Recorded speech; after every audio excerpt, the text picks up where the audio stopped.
Hi all. So periodic properties of എലമെന്റ്സിലെ next പഠിക്കാനുള്ളത് electron gain enthalpy അല്ലെങ്കിൽ electron affinity എന്ന് പറയാം. എന്താണ് ഇലക്ട്രോൺ ഗെയിൻ എൻതാൽപ്പി? സോ നമുക്കറിയാം, ഇപ്പോ ഒരു ആറ്റം, ഒരു ന്യൂട്രൽ ആയിട്ടുള്ള ഒരു ആറ്റം പുറത്തുനിന്ന് ഒരു ഇലക്ട്രോണിനെ ആക്സെപ്റ്റ് ചെയ്യുവാണെങ്കിൽ ഒന്നുകിൽ അവിടെ ഒരു എനർജീന്റെ റിലീസ് നടക്കും, അല്ലെങ്കിൽ ഒരു എനർജീന്റെ അബ്സോർപ്ഷൻ നടക്കും. അപ്പൊ സാധാരണ പൊതുവെ എനർജീന്റെ റിലീസ് ആണ് നടക്കാറുള്ളത്. ഓക്കെ, അപ്പോ ഒന്നുകിൽ എനർജി റിലീസ് ചെയ്ത എനർജി അല്ലെങ്കിൽ അബ്സോർബ് ചെയ്ത എനർജി, എങ്ങനെ ഈ പുറത്തുനിന്നുള്ള ഒരു ഇലക്ട്രോണിനെ ഈ ആറ്റം ആക്സെപ്റ്റ് ചെയ്യുമ്പോൾ റിലീസ് ചെയ്യുകയോ അബ്സോർബ് ചെയ്യുകയോ ചെയ്ത എനർജീനെയാണ് നമ്മൾ എന്ത് വിളിക്കുന്നത്? ഇലക്ട്രോൺ ഗെയിൻ എൻതാൽപ്പി അല്ലെങ്കിൽ ഇലക്ട്രോൺ അഫിനിറ്റി എന്ന് വിളിക്കുന്നത്. ഓക്കെ, അപ്പൊ എന്ന് വെച്ചാൽ സാധാരണ ന്യൂട്രൽ ആയിട്ടുള്ള ഒരു ആറ്റം ഉണ്ട്. അപ്പൊ ഈ ആറ്റം പുറത്തുനിന്നുള്ള ഒരു ഇലക്ട്രോൺ എന്ത് ചെയ്യാണ്? ആക്സെപ്റ്റ് ചെയ്യാണ്. അപ്പൊ ആക്സെപ്റ്റ് ചെയ്യുന്നതിന് രണ്ട് കണ്ടീഷൻസ്. ഒന്നുകിൽ എന്തായിരിക്കും അത് ആക്സെപ്റ്റ് ചെയ്യലോടുകൂടി എനർജി റിലീസ് ചെയ്യും, അല്ലെങ്കിൽ ഇതിനെ ആക്സെപ്റ്റ് ചെയ്യാൻ വേണ്ടി പുറത്തുനിന്ന് ഒരു എനർജിയെ അബ്സോർബ് ചെയ്യേണ്ടി വരും. ഓക്കെ, ഈ എനർജീനെയാണ് നമ്മൾ എന്ത് വിളിക്കുന്നത്? ഇലക്ട്രോൺ ഗെയിൻ എൻതാൽപ്പി എന്ന് പറയുന്നത്. അപ്പൊ സിമ്പിൾ ആയിട്ട് നമ്മൾ ഇലക്ട്രോൺ അഫിനിറ്റി എന്ന് പറയും. ഇ എ എന്നാണ് നമ്മൾ സൂചിപ്പിക്കാറുള്ളത്. ഇ എ എന്നാണ് സൂചിപ്പിക്കാറുള്ളത്. ഓക്കെ, ഇലക്ട്രോൺ അഫിനിറ്റി എന്ന് പറയുന്നത്. അപ്പൊ ഇലക്ട്രോൺ അഫിനിറ്റി എന്ന് പറഞ്ഞു കഴിഞ്ഞാൽ the energy released or absorbed by adding an electron to an neutral atom. Okay, ഇപ്പൊ ന്യൂട്രൽ ആയിട്ടുള്ള ഒരു ആറ്റത്തിൽ നമ്മൾ ഒരു ഇലക്ട്രോണിനെ ആഡ് ചെയ്യുമ്പോൾ അവിടെ ഉണ്ടാവുന്ന റിലീസ് ചെയ്യുന്ന എനർജി അല്ലെങ്കിൽ അബ്സോർബ് ചെയ്യുന്ന എനർജിനെയാണ് സിമ്പിൾ ആയിട്ട് നമ്മൾ എന്ത് വിളിക്കുന്നത്? ഇലക്ട്രോൺ അഫിനിറ്റി എന്ന് വിളിക്കുന്നത്. ഓക്കെ, അപ്പൊ ഇലക്ട്രോൺ അഫിനിറ്റിന്റെ കേസ് നമ്മൾ എങ്ങനെയാണ് സൂചിപ്പിക്കുക അറിയാം? എനർജി റിലീസിംഗ് ആണെങ്കിൽ നമ്മൾ അതിനെ നെഗറ്റീവ് ഇലക്ട്രോൺ അഫിനിറ്റി എന്നാ പറയാം. അതായത് എനർജി റിലീസ് ചെയ്യാണ് ചെയ്യുന്നതെങ്കിൽ ഇലക്ട്രോൺ അഫിനിറ്റി നെഗറ്റീവ് ആണെന്നാ പറയാം. അപ്പൊ മോർ എനർജി റിലീസ് ചെയ്യുന്നെങ്കിൽ മോർ നെഗറ്റീവ് ആയിരിക്കും ഇലക്ട്രോൺ അഫിനിറ്റി ഉണ്ടാവുക. ഓക്കെ, അപ്പൊ സിമ്പിൾ ആയിട്ട് പറഞ്ഞാൽ ഒരു ആറ്റത്തിന്റെ അകത്തേക്ക് നമ്മൾ പോയി ഇലക്ട്രോണിനെ ആഡ് ചെയ്യുമ്പോൾ അപ്പൊ എളുപ്പത്തിൽ ആ അഡീഷൻ നടക്കുമെങ്കിൽ, ആ ഇലക്ട്രോണിനെ ഈ ആറ്റത്തിലേക്ക് പെട്ടെന്ന് അട്രാക്ട് ചെയ്ത് അങ്ങനെ ഒരു അഡീഷൻ നടക്കുമെങ്കിൽ ഇലക്ട്രോൺ എന്ത് ചെയ്യും? ഇലക്ട്രോൺ അഫിനിറ്റി നെഗറ്റീവ് ആയിരിക്കും. അതായത് എനർജിയെ പെട്ടെന്ന് തന്നെ റിലീസ് ചെയ്യും. ഓക്കെ, അപ്പൊ എന്താണ്, ഒരു ഇലക്ട്രോണിനെ എളുപ്പത്തിൽ ആ ആറ്റത്തിലേക്ക് അട്രാക്ട് ചെയ്ത് നിർത്താൻ പറ്റുന്നുണ്ടെങ്കിൽ അതിന്റെ ഇലക്ട്രോൺ അഫിനിറ്റി എപ്പോഴും നെഗറ്റീവ് ആയിരിക്കും. അതായത് അവിടെ എനർജി എപ്പോഴും റിലീസ് ചെയ്യാണ് ചെയ്യുന്നത്. ഓക്കെ, ചില കേസസിൽ എന്ത് ചെയ്യില്ല, ഈ ഇലക്ട്രോണിന് ഈ ആറ്റത്തിന് ഒരു ഇഷ്ടം ഉണ്ടാവില്ല, അപ്പൊ അട്രാക്ഷൻ ഉണ്ടാവില്ല. അപ്പൊ എന്ത് ചെയ്യും, നമ്മൾ പുറത്തുനിന്ന് ഒരു എനർജി കൂടെ കൊടുത്തിട്ടായിരിക്കണം ഈ ഇലക്ട്രോൺ അതിന് നമ്മൾ കൊടുക്കേണ്ടത്. ഓക്കെ, അപ്പൊ ഇലക്ട്രോൺ അഫിനിറ്റി എന്ന് പറയുന്നത് എന്തായിരിക്കും? പോസിറ്റീവ് ആയിരിക്കും. പറയുന്നത് ക്ലിയർ ആവുന്നുണ്ടോ എന്ന് അറിയില്ല. അതായത് ഇപ്പൊ സിമ്പിൾ ആയിട്ടൊരു ന്യൂട്രൽ ആറ്റം പുറത്തുനിന്നൊരു ഇലക്ട്രോണെ എളുപ്പത്തിൽ ആക്സെപ്റ്റ് ചെയ്യുന്നുണ്ടെങ്കിൽ അത് എനർജിയെ റിലീസ് ചെയ്യും. അതിന്റെ ഇലക്ട്രോൺ അഫിനിറ്റി എപ്പോഴും നെഗറ്റീവ് ആയിരിക്കും. റിലീസ് ചെയ്യുന്നതുകൊണ്ടാണ് നമ്മൾ നെഗറ്റീവ്. അപ്പൊ മോർ നെഗറ്റീവ് ആയിരിക്കും ഇലക്ട്രോൺ അഫിനിറ്റി ഉണ്ടാവുക. ഓക്കെ, പക്ഷെ നമ്മൾ വേറൊരു കേസ് എടുക്കുകയാണ്. ഈ ആറ്റം ഒരു ഇലക്ട്രോണെ എങ്ങനെ ആക്സെപ്റ്റ് ചെയ്യാൻ കുറച്ച് ബുദ്ധിമുട്ടുണ്ട്. അതായത് ഈ ആറ്റത്തിന് ആ ഇലക്ട്രോണെ വേണമെന്നില്ല. അപ്പൊ അങ്ങനെ നമ്മൾ ആക്സെപ്റ്റ് ചെയ്യുമ്പോൾ നമുക്ക് കുറച്ചുകൂടി എനർജി കൊടുത്തിട്ട് എനർജി അബ്സോർബ് ചെയ്തിട്ടാണ് ആ ഇലക്ട്രോണിനെ ആക്സെപ്റ്റ് ചെയ്യുന്നതെങ്കിൽ നമുക്ക് എന്ത് പറയാം? അതിന്റെ ഇലക്ട്രോൺ അഫിനിറ്റി പോസിറ്റീവ് ആണെന്ന് പറയാം. അതായത് അത് എനർജിയെ അബ്സോർബ് ചെയ്തിട്ടാണ് ആ ഇലക്ട്രോണിനെ അട്രാക്ട് ചെയ്തിട്ടുള്ളത് നമുക്ക് പറയാൻ കഴിയും. ഓക്കെ, അപ്പൊ അതാണ് ഇലക്ട്രോൺ അഫിനിറ്റിന്റെ കേസ്. അതായത് നിങ്ങൾക്ക് ക്വസ്റ്റ്യൻ വരുമ്പോ more electron affinity more negative, electron affinity less negative അല്ലെങ്കിൽ മോർ പോസിറ്റീവ്, അങ്ങനെയൊക്കെ ആയിരിക്കും ക്വസ്റ്റ്യനിൽ പറഞ്ഞിട്ടുണ്ടാവുക. അപ്പൊ എന്താണ് ഈ മോർ നെഗറ്റീവ് ലെസ് പോസിറ്റീവ് അങ്ങനെയൊക്കെ പറയുന്ന സമയത്ത് അത് ക്ലിയർ ആവണം. എന്താണ് ഇലക്ട്രോൺ അഫിനിറ്റി മോർ നെഗറ്റീവ് എന്ന് പറഞ്ഞു കഴിഞ്ഞാൽ ഇലക്ട്രോണിനെ റിലീസ് ചെയ്യാണ് ചെയ്യുന്നത്. അതായത് എളുപ്പത്തിൽ അവിടെ അട്രാക്ഷൻ നടക്കുന്നുണ്ട് എന്നുള്ളൊരു മീനിങ് ആണ് അവിടെ വരുന്നത്. ഓക്കെ, പക്ഷെ ഇലക്ട്രോൺ അഫിനിറ്റി പോസിറ്റീവ് ആണെന്ന് പറഞ്ഞു കഴിഞ്ഞാൽ ആ ഇലക്ട്രോണിനെ ഈ ന്യൂട്രൽ ആറ്റത്തിന് വേണമെന്നില്ല. അപ്പൊ ആ ഒരു അട്രാക്ഷൻ നടക്കണമെങ്കിൽ പുറത്തുനിന്നൊരു എനർജി കൊടുക്കണം. അതാണ് ഇതിന്റെ ഒരു മീനിങ് കേട്ടാ. അപ്പോ അത്രയാണ് ഇലക്ട്രോൺ അഫിനിറ്റിയുടെ സൈൻ, നെഗറ്റീവ് പോസിറ്റീവ് സൈനിനെ കുറിച്ച് പറയാനുള്ളത്. അപ്പൊ ഇലക്ട്രോൺ അഫിനിറ്റി എന്താണ്, അതിന്റെ സൈൻ എന്താന്നൊക്കെ മനസ്സിലായില്ലേ? പിന്നെ നമുക്ക് പറയാനുള്ളത് ഇലക്ട്രോൺ അഫിനിറ്റിന്റെ കേസിൽ അതിന്റെ ഫാക്ടേഴ്സ് എന്തൊക്കെയാണ്. അതായത് ഇലക്ട്രോൺ അഫിനിറ്റിനെ അതിന് മോർ നെഗറ്റീവ് ആണോ അതോ മോർ പോസിറ്റീവ് ആണോ എന്നൊക്കെ പറയാൻ നമ്മളൊരു ഫാക്ടേഴ്സ് പറയൂലേ. അപ്പൊ ഒന്നാമത്തെ ഫാക്ടർ എന്ന് പറയുന്നത് എന്താണ്? ആറ്റോമിക് സൈസ് ആണ്. ആറ്റോമിക് സൈസ്, അതായത് ആറ്റോമിക് സൈസ് കൂടുമ്പോ ഈ ഇലക്ട്രോൺ അഫിനിറ്റിക്ക് എന്താ സംഭവിക്കാന്നുള്ളത് ഒന്നാമത്തെ ഫാക്ടർ അതാണ്. ഇപ്പൊ നമ്മളെ ഒരു ആറ്റത്തിന്റെ ആറ്റോമിക് സൈസ് ഇത്രയും ബിഗ്ഗർ ആയിട്ടുള്ള ഒരു ആറ്റം, പിന്നെ ഒരു കുഞ്ഞാറ്റം ഉണ്ടെന്ന് വിചാരിക്കുക. അപ്പൊ കുഞ്ഞാറ്റത്തിന്റെ കേസ് നമ്മൾ പറയാണെങ്കിൽ ഈ കുഞ്ഞാറ്റത്തിന് ഇത്രയും സ്പേസേ ഉള്ളൂ വാലൻസ് ഷെല്ലിലേക്ക്. ഈ വലിയ ആറ്റത്തിന്റെ കേസ് പറയാണെങ്കിലോ ഇത്രയും ഡിസ്റ്റൻസ് ഉണ്ട്. ഇപ്പൊ ന്യൂക്ലിയസിൽ നിന്ന് വാലൻസ് ഷെല്ലിലേക്ക് ഇത്രയും ഡിസ്റ്റൻസ് ഉണ്ട്. അപ്പൊ ഈ രണ്ടുപേരും ഓരോ ഇലക്ട്രോണ് വീതം ആക്സെപ്റ്റ് ചെയ്യാൻ ശ്രമിക്കുക എന്ന് വിചാരിക്കുക. അപ്പൊ എന്ത് ചെയ്യും, ഇതിന് ന്യൂക്ലിയസിന് നല്ല അട്രാക്ഷൻ ഉണ്ട് വാലൻസ് ഷെല്ലിലേക്ക് അല്ലെ. അപ്പൊ ഈ ഇലക്ട്രോണെ പെട്ടെന്ന് എന്ത് ചെയ്യും, അട്രാക്ട് ചെയ്യും. ഇപ്പൊ സ്മോളർ സൈസ് ആണെങ്കിൽ പെട്ടെന്ന് അട്രാക്ഷൻ നടക്കും. അപ്പൊ നമ്മൾ പറഞ്ഞു പെട്ടെന്ന് അട്രാക്ഷൻ നടക്കുമെങ്കിൽ ഇലക്ട്രോൺ അഫിനിറ്റി എന്തായിരിക്കും, മോർ നെഗറ്റീവ് ആയിരിക്കും എന്ന് പറഞ്ഞു അല്ലെ. അതായത് ഇലക്ട്രോൺ അഫിനിറ്റി പെട്ടെന്ന് എനർജി കൂടുതൽ റിലീസ് ചെയ്തിട്ട് അതിനെ ആക്സെപ്റ്റ് ചെയ്യാൻ ശ്രമിക്കും. പക്ഷെ ഈ വലിയ ആറ്റത്തിന് എന്ത് ചെയ്യുന്നില്ല, ഇതിനെ അട്രാക്ട് ചെയ്യാനുള്ള അത്രയും പവർ ഒന്നും ഇല്ല ആ ന്യൂക്ലിയസിന്. അതായത് ഇവിടെ വാലൻസ് ഷെല്ലിലേക്ക് തന്നെ വലിയ അട്രാക്ഷൻ പവർ ഒന്നും ഉണ്ടാവില്ല. പിന്നെ എക്സ്ട്രാ ഒരു ഇലക്ട്രോൺ വന്നാലുള്ള കേസ് പറയാനുണ്ട്. അപ്പോ എക്സ്ട്രാ ഒരു ഇലക്ട്രോൺ വന്നു കഴിഞ്ഞാലും അതിനെ ആക്സെപ്റ്റ് ചെയ്യാനുള്ള ഒരു ഇത് ആ അവസ്ഥയിലൊന്നല്ല ഈ ന്യൂക്ലിയസ് ഉള്ളത് അല്ലെ. അപ്പൊ ഇതെന്ത് ചെയ്യും, ഇതിന് വേണമെന്നില്ല ഇലക്ട്രോണിനെ. അപ്പൊ ഇതിന് വേണമെന്നില്ല. അതുകൊണ്ട് തന്നെ ഈ ഇലക്ട്രോണിനെ ആക്സെപ്റ്റ് ചെയ്യണമെങ്കിൽ ഒരു എനർജി നമ്മൾ എന്ത് ചെയ്യും, ആഡ് ചെയ്ത് കൊടുക്കണം. അപ്പൊ എനർജി അബ്സോർബ് ചെയ്തിട്ടായിരിക്കും ഇതിനെ ആക്സെപ്റ്റ് ചെയ്യുക. അതുകൊണ്ട് തന്നെ ഇതിന്റെ ഇലക്ട്രോൺ അഫിനിറ്റി എന്ന് പറയുന്നത് എന്തായിരിക്കും, ഹൈലി പോസിറ്റീവ് ആയിരിക്കും. അപ്പൊ നമുക്ക് ആറ്റമിക് സൈസ് കൂടുമ്പോ എന്ത് പറയാ, ആറ്റമിക് സൈസ് കൂടുമ്പോ ഇലക്ട്രോൺ അഫിനിറ്റി എന്ന് പറയുന്നത് പോസിറ്റീവ് ആയിരിക്കും. ആറ്റമിക് സൈസ് കൂടുന്നതിനനുസരിച്ച് ഇലക്ട്രോൺ അഫിനിറ്റി പോസിറ്റീവ് ആയിട്ട് വരും. അതായത് ലെസ് നെഗറ്റീവ് ആയിട്ട് വരും എന്ന് പറയാം. അതായത് ആറ്റമിക് സൈസ് കുറവാണെങ്കിൽ മോർ നെഗറ്റീവ് ആയിരിക്കും. ആറ്റമിക് സൈസ് കൂടുന്നതിനനുസരിച്ച് ഇത് ലെസ് നെഗറ്റീവായി ലാസ്റ്റ് അതൊരു പോസിറ്റീവ് വാല്യൂ ആയിട്ട് മാറും. ആ ഒരു കൺസെപ്റ്റ് ക്ലിയർ ആയിരിക്കണം. ഓക്കെ. അപ്പൊ ആറ്റമിക് സൈസ് കൂടുതലാണെങ്കിൽ ഇലക്ട്രോൺ അഫിനിറ്റിക്ക് എന്താ സംഭവിക്കുക, ഇലക്ട്രോൺ അഫിനിറ്റി മോർ പോസിറ്റീവ് ആയിക്കൊണ്ടിരിക്കും. അതായത് അവർക്ക് ആ ഇലക്ട്രോണെ ആക്സെപ്റ്റ് ചെയ്യണം എന്നുള്ളൊരു മൈൻഡ് ഉണ്ടാവില്ല. ഓക്കെ. നെക്സ്റ്റ് സെക്കൻഡ് ഫാക്ടർ എന്ന് പറയുന്നത് ന്യൂക്ലിയർ ചാർജ് ആണ്. Nuclear charge. ഇപ്പൊ ന്യൂക്ലിയർ ചാർജിന്റെ കേസ് ഇപ്പൊ ഞാൻ പറയാതെ തന്നെ നിങ്ങൾക്ക് മനസ്സിലാവും. അപ്പൊ ന്യൂക്ലിയർ ചാർജ് കൂടുതലാണ്, എഫക്റ്റീവ് ന്യൂക്ലിയർ ചാർജ് ഭയങ്കര കൂടുതലാന്ന് വിചാരിക്കുക. അപ്പൊ ന്യൂക്ലിയർ ചാർജ് കൂടുതലുള്ള ഒരു ആറ്റാന്ന് വിചാരിക്കുക. ഇവിടെ ഒരു ഇലക്ട്രോൺ വന്നു കഴിഞ്ഞാൽ എന്ത് ചെയ്യും, പെട്ടെന്ന് അട്രാക്ട് ചെയ്യും അല്ലെ. പെട്ടെന്ന് അട്രാക്ഷൻ നടക്കും ന്യൂക്ലിയർ ചാർജ് കൂടുതലുള്ളതുകൊണ്ട്. അതുകൊണ്ട് തന്നെ പെട്ടെന്ന് അട്രാക്ഷൻ നടക്കുമ്പോൾ നമ്മൾ പറഞ്ഞിട്ടുണ്ട് ഇലക്ട്രോൺ അഫിനിറ്റി എന്തായിരിക്കും, മോർ നെഗറ്റീവ് ആയിരിക്കും. സോ ന്യൂക്ലിയർ ചാർജ് കൂടുന്നതിനനുസരിച്ച് ഇലക്ട്രോൺ അഫിനിറ്റി മോർ നെഗറ്റീവ് ആയിരിക്കും. നെക്സ്റ്റ് തേർഡ് ഫാക്ടർ എന്ന് പറയുന്നത് ഇവിടെ ഇതാ സ്റ്റേബിൾ ഇലക്ട്രോണിക് കോൺഫിഗറേഷൻ. ഇപ്പൊ സ്റ്റേബിൾ ഇലക്ട്രോണിക് കോൺഫിഗറേഷൻ ആണെങ്കിലോ നമ്മൾ പറഞ്ഞു സ്റ്റേബിൾ ഇലക്ട്രോണിക് കോൺഫിഗറേഷൻ എന്ന് പറയുമ്പോൾ ഹാഫ് ഫീൽഡോ കംപ്ലീറ്റ്ലി ഫീൽഡോ അല്ലെ. ഒന്നെങ്കിൽ ഹാഫ് ഫീൽഡ് അല്ലെങ്കിൽ കംപ്ലീറ്റ്ലി ഫീൽഡ് സ്റ്റെബിലിറ്റി ഉണ്ടാവുക ഇതിന്. അപ്പൊ അങ്ങനെയുള്ള ഒരു സ്റ്റെബിലിറ്റി ഉണ്ടെങ്കിൽ അതെന്ത് ചെയ്യില്ല, സ്റ്റേബിൾ ആയ ഒരാൾ പുറത്തുനിന്ന് ഒരാളെ ആക്സെപ്റ്റ് ചെയ്യില്ല അല്ലെ. അവര് ഓൾറെഡി സ്റ്റേബിൾ ആണ്, അവർക്ക് ഇനി വേറൊരാളെ വേണ്ട. അപ്പോ സ്റ്റേബിൾ ആയിട്ട് ഇപ്പൊ half field completely field stable ആയിട്ടുള്ള ഒരു ആറ്റത്തിന്റെ കേസിൽ അവർക്ക് പുറത്തുനിന്നൊരു ഇലക്ട്രോണിനെ വേണമെന്നില്ല. അതുകൊണ്ട് തന്നെ അവരെന്ത് ചെയ്യില്ല, വലിയൊരു മൈൻഡ് കാണിക്കൂല ആ ഇലക്ട്രോണിനെ ആക്സെപ്റ്റ് ചെയ്യാൻ. സോ അതിന്റെ ഇലക്ട്രോൺ അഫിനിറ്റി എന്ന് പറയുന്നത് എന്തായിരിക്കും, പോസിറ്റീവ് ആയിരിക്കും. അതായത് ലെസ് നെഗറ്റീവ് ആയിരിക്കും. ഓക്കെ. ചില സമയത്ത് ഇലക്ട്രോൺ അഫിനിറ്റി പോസിറ്റീവ് എന്ന് പറയും, അല്ലെങ്കിൽ ലെസ് നെഗറ്റീവ് എന്നുള്ളൊരു ടേം ആയിരിക്കും കാണുക. രണ്ടും തന്നെയല്ലേ. ലെസ് നെഗറ്റീവ് എന്ന് പറഞ്ഞാൽ പോസിറ്റീവിനോട് അടുത്ത് നിൽക്കുന്നു എന്നുള്ളൊരു മീനിങ്. ഓക്കെ. അപ്പൊ ഇതെന്ന് വെച്ചാൽ ഹാഫ് ഫീൽഡ് സ്റ്റേബിൾ ആണെങ്കിൽ അതിന് ആ ഇലക്ട്രോണെ വേണമെന്നില്ല. അപ്പൊ വേണ്ട എന്നുള്ളൊരു മൈൻഡിലാണ് ഉണ്ടാവുക.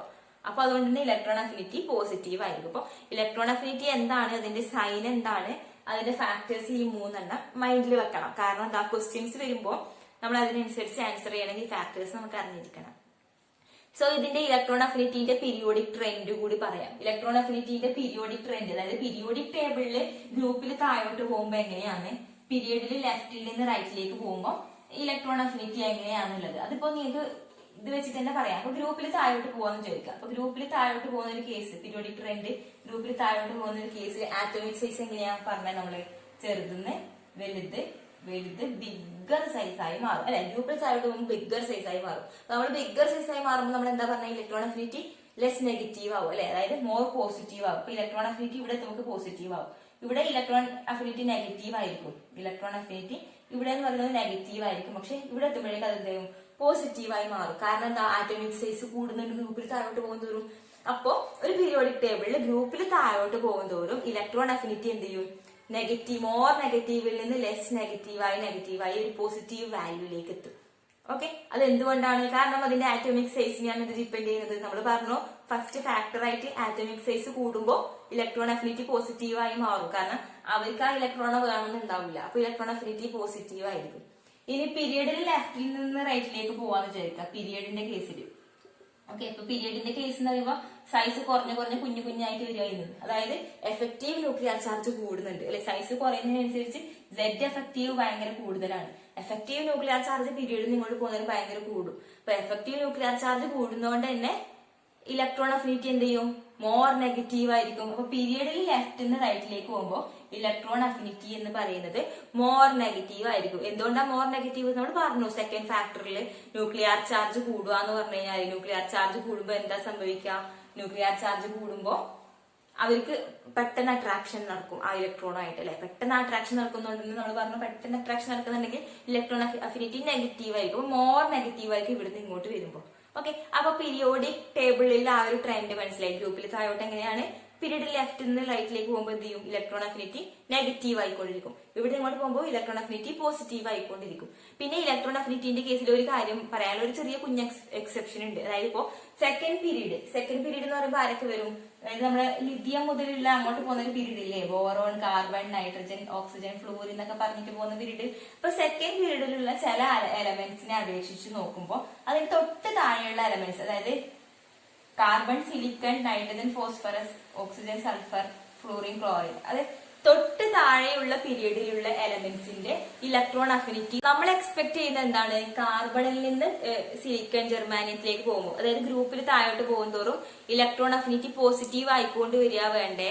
അതുകൊണ്ട് കാർബണേക്കാളും സിലിക്കണിന് ഇലക്ട്രോൺ അഫിനിറ്റി എന്തായിരിക്കണം, ലെസ് നെഗറ്റീവ് ആയിരിക്കും. അതായത് കാർബൺ മോർ നെഗറ്റീവ് ആയിരിക്കും, സിലിക്കൺ ലെസ് നെഗറ്റീവ് ആയിരിക്കുമെന്നാണ് നമ്മൾ പ്രതീക്ഷിക്കുന്നത്. പക്ഷെ അവിടെ ചെറിയൊരു എക്സെപ്ഷൻ ഉണ്ട്. എന്താന്ന് വെച്ച് കഴിഞ്ഞാല് കാർബൺ ആ ഒരു സെക്കൻഡ് പീരീഡിലുള്ള ഇത്ര എലമെന്റ്സിന്റെ കേസ് നോക്കുകയാണെങ്കിൽ അതിന് തൊട്ട് താഴെയുള്ള എലമെന്റ്സ് ആണ് more electron affinity more negative ആവുക.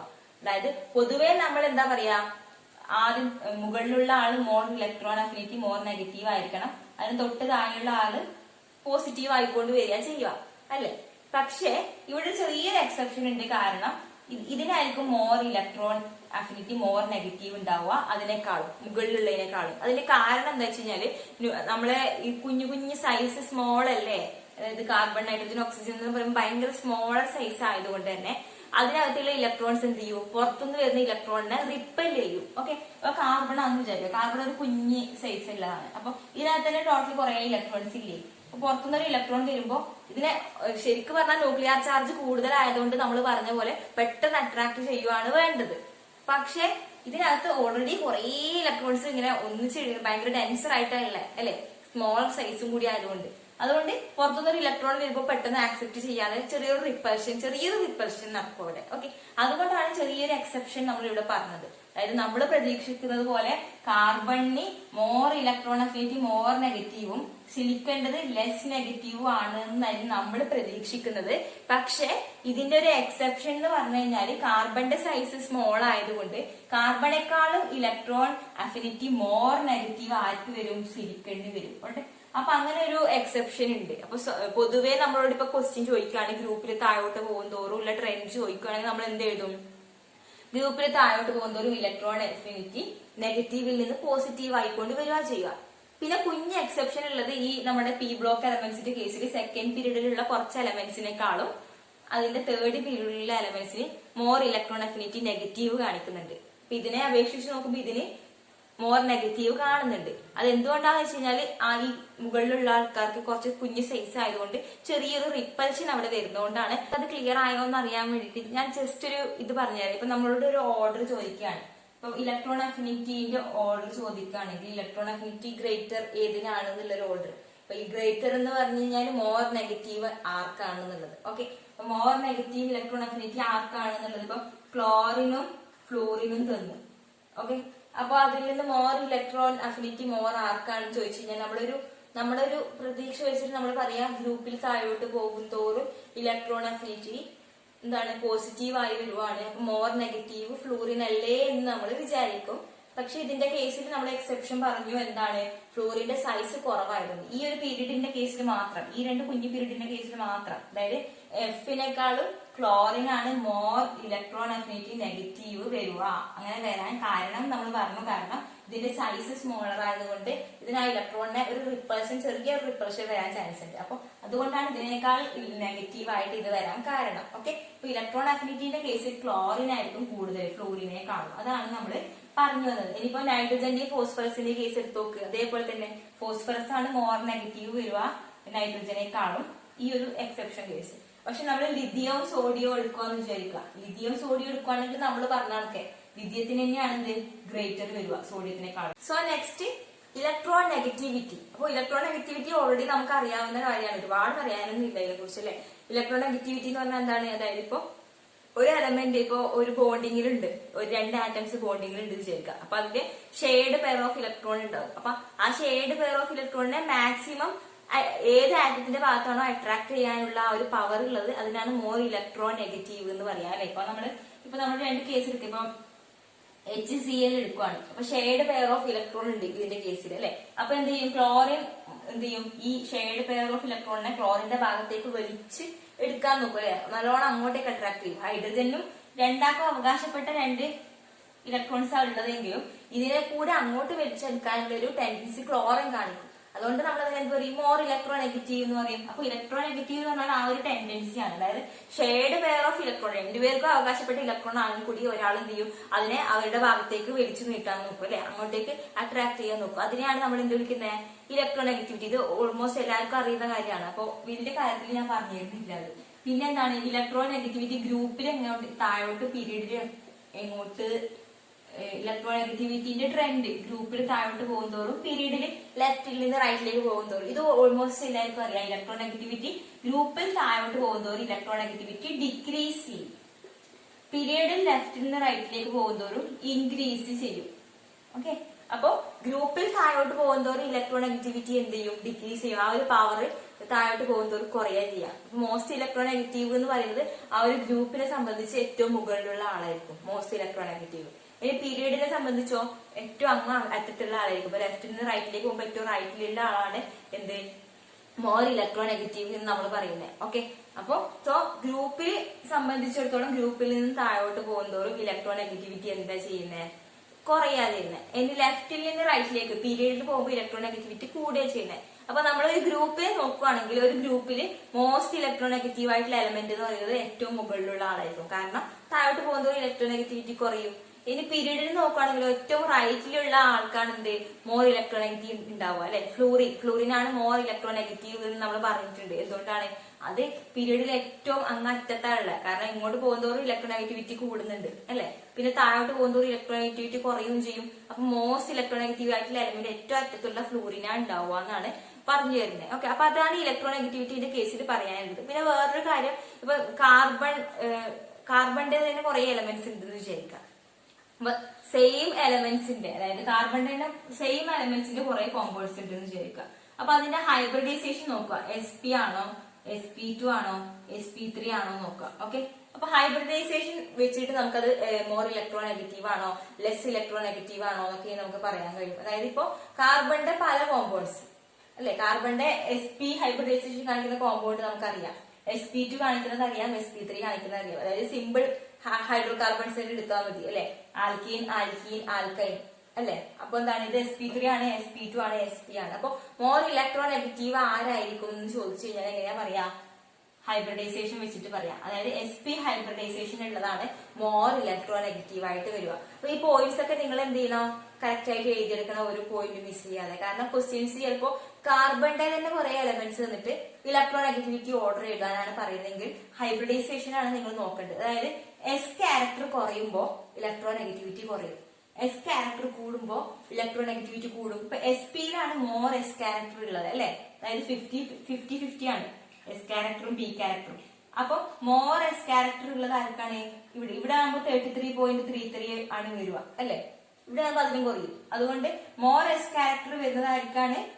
SP-യിലാണ്. അതുകൊണ്ടാണ് അതിന് മോർ ഇലക്ട്രോ നെഗറ്റീവ് എന്ന് പറഞ്ഞത്. സോ കാർബണിന്റെ തന്നെ ഒരേ കോമ്പൗണ്ട് കുറെ കോമ്പൗണ്ട് തരുവാണെങ്കിൽ നിങ്ങൾ എന്ത് ചെയ്യണോ? അതിന് ഹൈബ്രിഡൈസേഷൻ. ഇനി കാർബൺ അല്ല വേറെ ഏതെങ്കിലും എലമെന്റ്, ഇപ്പൊ നൈട്രജന്റെ തന്നെ കുറെ കോമ്പൗണ്ട് തരുവാണെങ്കിലും അതിന്റെ ഹൈബ്രിഡൈസേഷൻ ആണ് നിങ്ങൾ നോക്കേണ്ടത്. അപ്പൊ മോർ S ക്യാരക്ടർ ആർക്കാണോ അതാണ് മോർ ഇലക്ട്രോ നെഗറ്റീവ് എന്ന് വരിക. അപ്പൊ ഹൈബ്രിഡൈസേഷൻ SP വരുന്നതിനാണ് മോർ ഇലക്ട്രോ നെഗറ്റിവിറ്റി വരിക. അപ്പൊ ഇത്രയും കാര്യങ്ങളാണ് ഇലക്ട്രോ നെഗറ്റിവിറ്റിന്റെ കേസിൽ നമുക്ക് പറയാനുള്ളത്. സോ നെക്സ്റ്റ് പ്രോപ്പർട്ടി ആയിട്ട് നമുക്ക് പറയാനുള്ളത് polarising power and covalent character. Okay, ഇപ്പൊ പോളറൈസിംഗ് പവർ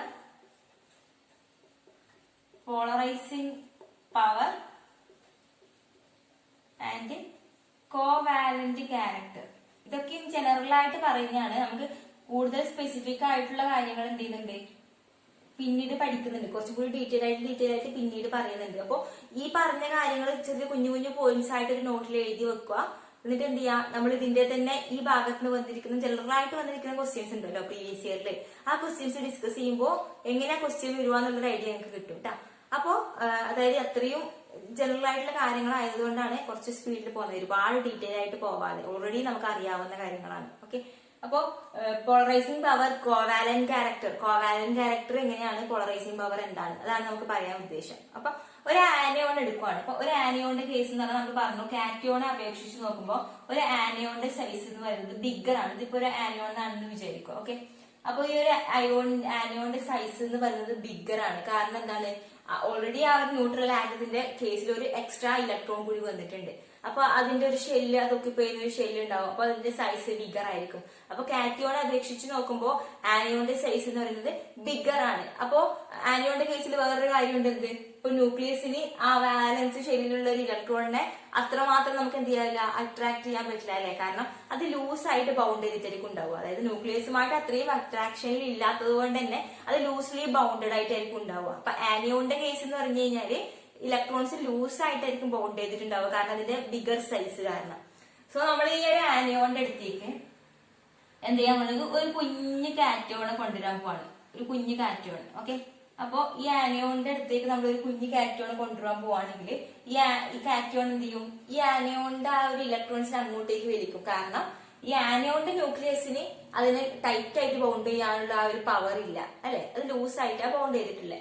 അപ്പൊ എന്ത് ചെയ്യൂ, ഈ കാറ്റോൺ ഈ ഇലക്ട്രോൺസിനെ അങ്ങോട്ടേക്ക് ജസ്റ്റ് ഒന്ന് വലിക്കും. അപ്പൊ ഈ കാറ്റോൺ എടുത്ത് വന്നതോടുകൂടി ഇതിന്റെ സൈസിൽ ചെറിയൊരു മാറ്റം വരും, കുറച്ചൊന്ന് ഡിസ്റ്റോർട്ട് ചെയ്തിട്ടുണ്ടാവും. അതായത് ഒന്ന് അങ്ങോട്ട് പോകും, ഈ നെഗറ്റീവ് ചാർജ് ഒന്ന് അങ്ങോട്ട് പോകും, ഈ പോസിറ്റീവ് ചാർജ് അതിനെ അട്രാക്ട് ചെയ്യുന്ന രീതിയിലേക്ക് ഒന്ന് അങ്ങോട്ടേക്ക് ഒരു വഴിവ് ഉണ്ടാവും അതിന് അല്ലെ. അപ്പൊ ഇതിനാണ് നമ്മൾ പോളറൈസിങ് പവർ എന്ന് പറയാം. അതായത് ജനറലി അതിന്റെ ആ ഒരു ഇലക്ട്രോൺ ക്ലൗഡിനെ എന്ത് ചെയ്യാ, ഡിസ്റ്റോർട്ട് ചെയ്തിട്ട് അതിന്റെ ഭാഗത്തേക്ക് ഒരു അട്രാക്ഷൻ, അതായത് ആനയോണിന്റെ ഭാഗത്തേക്ക് ഒരു അട്രാക്ഷൻ നടത്താൻ പറ്റുന്നുണ്ടെങ്കിൽ അതിനെയാണ് നമ്മൾ പോളറൈസിങ് പവർ എന്ന് പറയാം. അപ്പൊ ഇത് ആർക്കാ നടക്കുക, സ്മോളർ സൈസിലുള്ള കാറ്റിയോണും ലാർജർ സൈസുള്ള ആനിയോണും അടുത്തടുത്ത് വരുമ്പോഴാണ് ഈ നമുക്ക് പോളറൈസിംഗ് പവർ എഫക്റ്റീവ് ആയിട്ട് കാണാൻ പറ്റുക. ഓക്കെ, അപ്പൊ ഗ്രേറ്റർ പോളറൈസിംഗ് പവർ ഉണ്ടെങ്കിൽ അതിന്റെ ക്യാരക്ടർ എന്ന് പറയുന്നത് കോവാലന്റ് ക്യാരക്ടർ ആയിരിക്കും. ഓക്കെ, ആ പോയിന്റ് നിങ്ങൾ എഴുതി വെക്കണേ. കാരണം എന്ന് വെച്ചാൽ ഇപ്പൊ ഈ രണ്ട് എലമെന്റ്സ് തമ്മിൽ നല്ല ഗ്രേറ്റർ എന്തുണ്ട്, പോളറൈസബിലിറ്റി ഉണ്ട്. അതുകൊണ്ട് തന്നെ ഇവിടെ ഉണ്ടാകുന്ന ബോണ്ട് എന്ന് പറയുന്നത് കോവാലന്റ് ബോണ്ട് ആയിരിക്കും. ഇതിന്റെ ക്യാരക്ടർ എന്ന് പറയുന്നത് ഹൈലി കോവാലന്റ് ക്യാരക്ടർ ആയിരിക്കും. അപ്പൊ അയോണിക് ക്യാരക്ടർ കാണിക്കില്ല, കോവാലന്റ് ക്യാരക്ടർ ആയിരിക്കും കാണിക്കുക. ഇപ്പൊ നമ്മൾ ഫോർ എക്സാമ്പിൾ ആയിട്ട് എടുക്കുവാണ്, എന്താണ്, ഇപ്പോ ഹൈഡ്രജൻ ഒരു കുഞ്ഞ് ആനിയോൺ ആണ് ഹൈഡ്രജൻ അല്ലെ. ഇനി ഒരു പോസിറ്റീവ് ചാർജ് ഉള്ള ഒരു അയോൺ ആണ് ഹൈഡ്രജൻ. സോ നമ്മൾ എന്ത് ചെയ്യാൻ പോണേ, ഒരു അയഡിൻ നെഗറ്റീവ് ചാർജ് ഉള്ള ബിഗർ സൈസുള്ള അയഡിൻ, അപ്പൊ H+, I-, അപ്പൊ ഇങ്ങനെയുള്ളതെന്ന് വിചാരിക്കുക. ഓക്കെ, അപ്പൊ ഇതിന്റെ ഇലക്ട്രോൺ ക്ലൗഡിനെ എന്ത് ചെയ്യാ, ഇതിന്റെ ഭാഗത്തേക്ക് വലിക്കാനുള്ള ആ ഒരു ടെൻഡൻസി ഹൈഡ്രജൻ ഉണ്ട് അല്ലെ. അപ്പൊ ഇതെന്ത് ചെയ്യും, ഇത് രണ്ടും തമ്മിൽ covalent character, covalent bond form ചെയ്യും.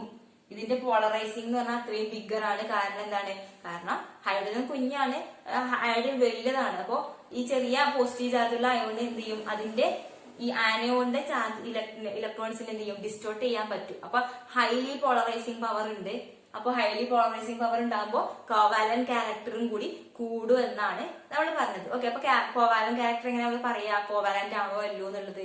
കാരണം നമുക്കത് കാണുമ്പോൾ പോളറൈസിംഗ് ആണോ എന്ന് നോക്കാം. അപ്പൊ പോളറൈസിംഗ് ആണോ എന്ന് നോക്കണമെങ്കിൽ നമുക്ക് കുറച്ച് ഫാക്ടേഴ്സ് പറയാനുണ്ട്. ഒന്ന് പറഞ്ഞാൽ ഹൈ ചാർജ് ആയിരിക്കണം, ഹൈ ചാർജ്, അതായത് ഗ്രേറ്റർ ചാർജ് എന്നുള്ളൊരു മീനിങ് കേട്ടോ. Greater charge of cation or anion, ഒന്നുകിൽ കാറ്റിയോൺ അല്ലെങ്കിൽ ആനിയോൺ, അതിന് നല്ല ഹൈ പോസിറ്റീവ് ചാർജ് ഉണ്ടായിരിക്കണം, ഹൈ ചാർജ്. ഇപ്പൊ കാറ്റിയോന്റെ കേസിൽ ഹൈലി പോസിറ്റീവ് ആയിരിക്കണം, ആനിയോന്റെ കേസിൽ ഹൈലി നെഗറ്റീവ് ആണെങ്കിൽ എന്ത് നടക്കൂ, ഹൈലി നെഗറ്റീവ് ആണെങ്കിൽ പെട്ടെന്ന് എന്ത് ചെയ്യും, പോളറൈസിംഗ് നടക്കും. ഓക്കെ, നമ്മൾ ചിന്തിച്ച് നോക്കിയാൽ മതി. ഇപ്പൊ അലുമിനിയം 3+ എടുക്കാന്ന് വിചാരിക്കാം. അപ്പൊ എന്ന് വെച്ചാല് ഹൈ ചാർജ് നമുക്ക് 3+ ആണ്. അപ്പൊ ഹൈലി പോസിറ്റീവ് ആയിട്ടുള്ള, ഹൈലി പോസിറ്റീവ് ആകുമ്പോൾ പെട്ടെന്ന് ഇലക്ട്രോണ് അങ്ങോട്ടേക്ക് അട്രാക്ട് ചെയ്യാനുള്ള ഒരു ടെൻഡൻസി കാണിക്കും. അതുപോലെ തന്നെ ഹൈലി നെഗറ്റീവ് ആയിട്ടുള്ള ഒരു അയൺ നമ്മളിപ്പോ N3- അങ്ങനെ എന്തെങ്കിലും എടുക്കാം. ഫോർ എക്സാമ്പിൾ ജസ്റ്റ് എടുക്കുകയാണ്. അപ്പൊ ഹൈലി നെഗറ്റീവ് ആയിട്ടുള്ള 3- ഉണ്ട്. അപ്പൊ എന്ത് ചെയ്യും, ലൂസ് ആയിട്ടായിരിക്കും ബൗണ്ട് ചെയ്തിട്ടുണ്ടാവുക. അപ്പം തൊട്ടടുത്ത ഏതൊരു പോസിറ്റീവ് ചാർജിൽ അയോൺ വന്നു കഴിഞ്ഞാലും ഈ ഇലക്ട്രോൺ വേഗം അങ്ങോട്ട് പോകും അല്ലെ. അപ്പൊ ഇലക്ട്രോൺ വേഗം അങ്ങോട്ട് പോകാനുള്ള ഒരു ടെൻഡൻസി ഉണ്ടാവും, അതായത് പോളറൈസേഷൻ നടക്കും. അപ്പൊ ഒന്നെങ്കിൽ ഹൈ ചാർജ് ഓഫ് കാറ്റയോൺ ഉണ്ടാവുക, അല്ലെങ്കിൽ ഹൈ ചാർജ് ഓഫ് ആനയോൺ ഉണ്ടാവുക. അങ്ങനെയാണെങ്കിൽ ഹൈലി പോളറൈസബിൾ ആണെന്ന് നമുക്ക് പറയാൻ പറ്റും. അതുകൊണ്ട് ഹൈ കോവാലന്റ് ക്യാരക്ടർ കാണിക്കും എന്ന് നമുക്ക് പറയാൻ പറ്റും. പിന്നെ രണ്ടാമത്തെ ഒരു പോയിന്റ് എന്ന് പറഞ്ഞു കഴിഞ്ഞാല് സൈസ് അല്ലെങ്കിൽ ന്യൂക്ലിയർ ചാർജ്, അതായത് സൈസ് ഓഫ് കാറ്റയോൺ ഭയങ്കര ലെസ് ആവണം എന്നുള്ളത്. ഓക്കെ, പിന്നെ സൈസ് ഓഫ് കാറ്റയോൺ എന്തായിരിക്കണം, സൈസ് ഓഫ് കാറ്റയോൺ കുറവായിരിക്കണം, സ്മോളർ സൈസ് ആയിരിക്കണം. ഓക്കെ, അപ്പൊ സ്മോളർ സൈസ് തന്നെ എഴുതിക്കോ, smaller size of cation. Smaller size cation smaller ആകുമ്പോഴാണ് പെട്ടെന്ന് ആ ചാർജ് എന്ത് ചെയ്യുക, അട്രാക്ട് ചെയ്യാൻ ശ്രമിക്കുക. പിന്നെ മൂന്നാമത്തെ കേസ് എന്ന് പറഞ്ഞാല് ബിഗർ സൈസ് ഓഫ് ആനയോൺ. അപ്പൊ ബിഗർ സൈസ് ഓഫ് ആനയോൺ എന്ന് പറയുമ്പോൾ ആനയോണിന് വലിയ സൈസ് ഉണ്ടെങ്കിലാണ് അതിന് ലൂസായിട്ട് ആ ഇലക്ട്രോൺസിനെ ബൗണ്ട് ചെയ്തിട്ടുണ്ടാവുക, അല്ലെ?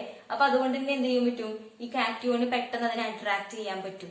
ഓക്കെ, അപ്പൊ ഒന്നെങ്കിൽ പോളറൈസിങ് ആവാനുള്ള 3 കണ്ടീഷൻസ് ഏതൊക്കെയാണ്? ഒന്നെങ്കിൽ എന്താവാ, കാറ്റയോണ് ഹൈലി പോസിറ്റീവ് ചാർജ് ഉണ്ടാവുക, അല്ലെങ്കിൽ ആനയോണ് ഹൈലി നെഗറ്റീവ് ചാർജ് ഉണ്ടാവുക. രണ്ടാമത്തെ കേസ് എന്ന് പറഞ്ഞാല് കാറ്റയോൺ സൈസ് ഭയങ്കര സ്മോളർ ആവണം.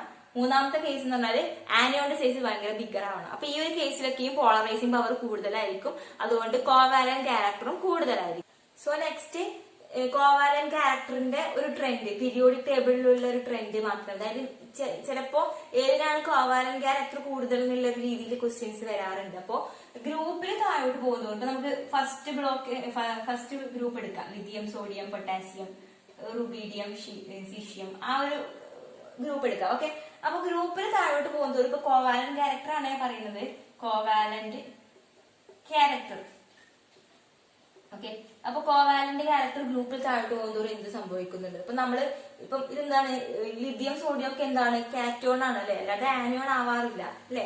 സോഡിയം ആനയോൺ എന്നുള്ള ഒരു കൺസെപ്റ്റ് ഇല്ല നമുക്ക്, സോഡിയം കാറ്റയോൺ ആണ്, അല്ലെ? അപ്പൊ അതുപോലെ ലിഥിയം ഇതൊക്കെ കാറ്റയോൺസ് ആണ് പൊതുവെ. ഇപ്പൊ നമുക്കറിയാം ഒരു പോളറൈസിംഗ് പവർ പറയുമ്പോൾ ഒരു കാറ്റയോൺ വേണം, ഒരു ആനയോൺ വേണം, അല്ലെ? എന്നാലും നമുക്ക് ആ പോളറൈസിംഗ് പവർ പറയാൻ പറ്റുള്ളൂ.